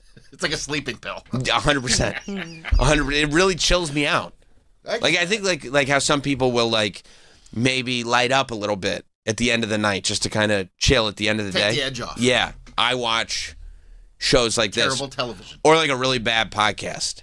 And not like bad like bad takes or bad faith or just like not interesting. I like that. So funny, dude. Yeah. I love those. Like, it's just funny to just be like, because you talk so much and you listen so much. Yeah. You think you just be like, let's have nothing. Like, silence is golden. No, but then I love watching this where it's like, this shouldn't be made. Like I get annoyed at like something like the Ed Gein show or something because it's like a real show that like people are like, oh, this is a good show. And it's like, no, here are it's a complicated thing. And I've really put thought into my opinion on it. But this shouldn't be a show. This is a commercial. Like, this is not. And then you can even see if you're watching it in the fine print under it, it says this week's challenge brought to you by Dunkin' Donuts. And I'm like, yeah, fucking obviously. All this is just a long advertisement. I know. You're just watching ads. I know. Your father would be so proud. He would. But I also look at the pitches, and I sometimes come up with a pitch. Like, I go, what would my pitch be? And it's better than almost all the pitches. My pitches have been really good in my head. Watch the new BTK documentary on Netflix. No, I started that. I was like, you did? This sounds good. I'm not gonna watch it. I started it. My Father, the BTK Killer? No, because I already saw her cameo on the My Father, the Gilgo Beach Killer. And so I already saw her cameo. And then what they do is they go like, I don't know. This sounds interesting. It is interesting, I'm sure. But they go, this is the new angle on it. It's the daughter of the BTK Killer talking. Yeah. Except most of it is just background. The story of the BTK Killer? Which I already know that story. Right. And then it's like a little add-in from the daughter. And I said, I already saw her cameo on the other daughter documentary. You know what I mean? And that one I liked. The Gilgo Beach doc. That was good. They're making another one. Another Gilgo Beach doc? Yeah. I saw. Who is? I don't know. I didn't click on the article, but I saw that another documentary is being made. Unless there's a guy that'll blow people at customs for water bottles, I don't know why you would do a second doc. It's like serial killer exhaustion. It's a lot. And the John Wayne Gacy show comes out later this month on Peacocks. It's just like they ran out of serial killers. There's only so many. I just can't believe that it's just this much excitement to keep recycling. I know. People love serial killers. I guess sexy serial killers. They like sexy serial killers. And all you have to do is just take the story and just repackage it differently. And people are like, oh, I gotta watch this. Because a lot of people don't know all of them. Like Sam does and like we do, but like a lot of people don't know about these serial killers. And women love these serial killer shows. Oh, don't I know? And it's really does your woman love him? Loves it. Did she watch Ed Gein? Yeah, of course. Was she like, oh my God, he's so hot? I don't even ask. I don't want to know. Because that's not your thing at all. You don't like watching that stuff. No, what are you doing while she's watching? Have headphones on her. He's got panties on. He's jerking off in the bathroom. Autoerotic asphyxiation in panties. Funny you say that. Yeah. No, I just leave. You leave. You live in one room. Go for a walk. Yeah, go for a walk. Put on Taylor's new album. Put go on for a walk. Pod. Listen to some music. Is it a bad pod or a good pod? Great pod. You should do bad ones. They're fun. I can't. Okay. I've tried. No, we've tried. Yeah. You've made recommendations before, and I'm like, I can't. I get 10 minutes into it, I'm like, this is terrible. I'm angry. I go, yeah, that's the whole point, bro. Like my blood pressure's through the roof. No, you enjoy it. Like this person shouldn't have a microphone. But that's the fun. That's the fun. It shouldn't exist. I wish I could find humor in it. I just get angry. I'm like, this person's such an idiot. Right. And it's like, how does this person not understand that? But it's fun. Oh, I love it. You like the serial killer shows, Danielle? Not for me. No, you like wholesome. Yeah, but also... You like will they, won't they? I know. I kind of like all of it, though. It just depends if it's well done. Have you ever seen well done. Degrassi, The Next Generation? I actually have not. Danielle. I know. Is there a serial killer? A serial killer? No, but Rick does shoot up the school on one episode. But he's the guy who shoots up the school. Drake? No. That's Audrey? No, Aubrey is his real Jimmy Brooks. Jimmy Brooks. But that's how he ends up in the wheelchair. Who? That's how it happens? Jimmy, yeah. School shooter shoots him. Oh, he's not in the wheelchair from the jump? No. Oh. You're spoiling the whole goddamn thing. I don't need to watch it anymore. Yeah. No, he's not. Spinner betrays him. Who's Spinner? His ex-best friend. Degrassi, The Next Generation is an incredible show. You just I told her the entire thing. That doesn't have to like season 5. Spoilers, though. Well, yeah. That's way into it. John in Las Vegas. What's up, John? Hey, it's Scott in Las Vegas. How are you this morning, guys? What's up, dude? Hey, did you hear about that case in Houston where they found like 16 bodies in the last couple months and they found them all in the same river or lake, and they're like, nah, it's not a serial killer. People just kind of drowned here. That doesn't sound true. That sounds like it's a serial killer. And if I had to guess, I would say probably a really sexy, good-looking one. Sounds like a serial killer to me. I mean, that's a lot of people to drown in one spot in a couple months. That's right. Otherwise, you know what they got to do? Get a lifeguard. Yeah, so that would be fun. We've got a lifeguard here because people are drowning and people are just throwing bodies in the river. Yeah, like the guy's like, where am I supposed to throw all these bodies now? Yeah, 16 bodies. Find like a hole in the ground or something. They come out into Vegas. There's plenty of holes in the desert out here. I know. I saw the movie. Thank you, John. Casino. Former detective says string of Houston deaths may be linked to alleged smiley face killer network. I read that the mayor at least speculation because all these bodies that they found in different bayous have died in different ways. Oh. You know? Like, it is weird that they found 16 bodies this year in different bayous. But it was all in different ways. That's why the network may be. Right. I see. And Troy, you get freaked out by bayous anyway because of the New Orleans connection. Oh, it's nothing to do with any of that. Right, because voodoo? All of it. Right. Fucking Looney Tunes down there. In New Orleans, you mean? Yeah. 5 of the bodies were discovered in a 5-day span last month, which I think is when people started really being like, bro, what's going on here? That's a lot of bodies. Yeah. Are they going to do a lifeguard? In the bayous? I mean, if it's all in the same bayou, you get a lifeguard. No, I said different bayous. Oh. Then you would need to form like a bayou lifeguard union. I forgot about the union. No, I don't want to do a union. Unions for everything. Yeah. Just let the bodies collect. Violet in Texas. What's up, Violet? Hey, Sam. I've been waiting for weeks for you to watch the Unknown Number catfish story, high school story documentary. I really need to hear your take on it. Okay, Violet, for the record, 3 minutes left. Yeah, I don't think we ever did a full unpacking on here, but if you go to my YouTube channel, which is Not Sam, there is like a 20-25-minute video of me breaking down the whole thing, because I did watch it. You seen it? It's insane. Did you see Unknown Number? God, The Cat? Should I watch it? I just need to hear Oh you. my God, Troy, watch Is it it. on Netflix? Yeah, it's on Netflix. Okay. Yes, it's incredible. Violet. It is insane. For the radio people, then, okay, can you watch it tonight? Yeah, absolutely. Okay. Danielle, did you see it? No. Or you won't watch it because it's on Netflix? No. You can't get it with a bunny ears antenna. No, I have Netflix. I'll watch it. You do? Yeah. I'm not talking about the DVD service. I'm talking about the streaming. No, I have the streaming one too. She said reluctantly. I have the streaming one too. Okay, look at the trailer real quick. We'll talk about this tomorrow, but look at the trailer. Close it? Yeah. The people in my high school I've grown up with since kindergarten, basically. I first met Owen in 7th grade. They were just like a high school couple in a movie.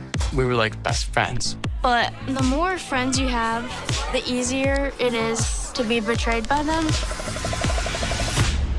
Something dangerous could happen. A high school girl in Michigan was cyberbullied for more than a year. And who turned out to be the suspect shocked everyone. It was so bad to the point where I didn't want to even go to school anymore. It was relentless. 1 a.m, 3 a.m. I would question how I thought about myself. There's some sick messages. They were enough to make a 53-year-old man blush. It's crazy how having a phone could become the worst thing that happened to me. Things are about to get so much worse. Sorry, not sorry.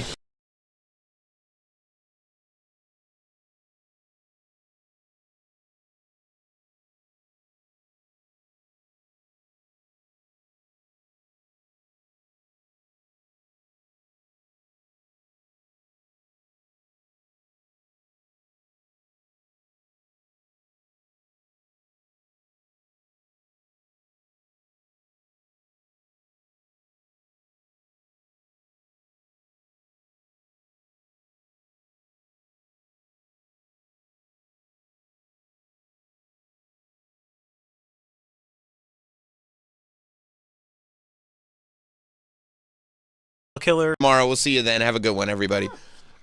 Now. There's more Sam Roberts Show fun all month long. After this. Then you can monster mash. Just search Halloween on the SiriusXM app if you dare. The biggest game of the season, right here, right now. Start Saturday strong. It's Big Noon Saturday on Fox. And here we go!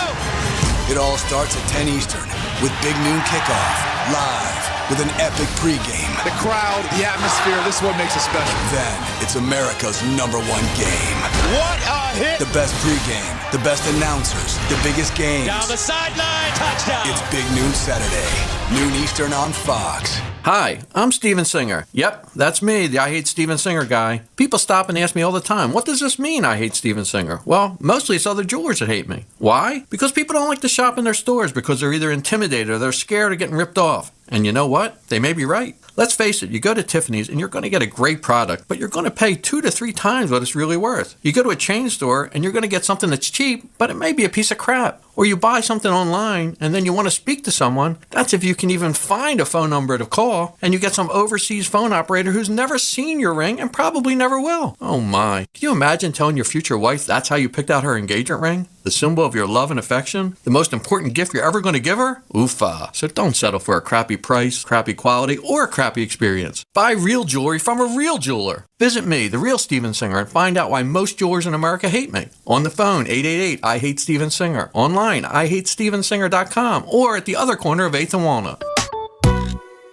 Jackpocket is America's #1 lottery app, and they let you order official lottery tickets right on your smartphone. Why wait? Download the Jackpocket app to easily order Powerball, Mega Millions, or official state lottery tickets in just a few quick clicks. Jackpocket makes ordering tickets quick, simple, and secure. And here's the best part. If you're new to Jackpocket, they've got a special offer just for you. Download the app, opt in, and get a free lottery ticket. Don't forget to use promo code Powerball when you sign up. That's promo code Powerball on the Jackpocket app to get your free lottery ticket. Gambling problem? Call 1-800-GAMBLER. In New York, call 877-8-HOPE-NY or text HOPE-NY. 18 or older, 19 or older in Nebraska, 21 or older in Arizona. Jackpocket is a lottery courier and not affiliated with any state lottery. Eligibility restrictions apply. Void where prohibited. Opt in for $5 in non-withdrawable lottery credits that expire in 168 hours. Ends on September 30th, 2025. Terms at jkpt.co/draw5. Dreaming of your next trip? Let Gate One Travel turn those dreams into reality. For over 40 years, Gate One has been helping travelers explore the world with affordable escorted tours and river cruises led by expert local guides. From Europe to Asia, South America, and beyond, Gate One has your perfect itinerary. Book now through October 28th, 2025, and you can save 20% on all escorted tours and river cruises with promo code PLAN20. Book today at GateOneTravel.com and see more of the world for less. Introducing Bennington on Faction Talk 103 and On Demand, the first father-daughter talk show of its kind. Ron's the father, Gail's the daughter. Imagine the look on your loved ones' faces when a satellite beams the Benningtons' voices directly to your mind. So don't delay. Listen to Bennington now on Faction Talk 103 and On Demand on the SiriusXM app. Netflix is a Joke Radio brings you exclusive comedy specials and stand-up from Netflix's massive library from the world's biggest comedians. He's Mick Jagger. I pitched him a joke and he went, not funny. We give you unparalleled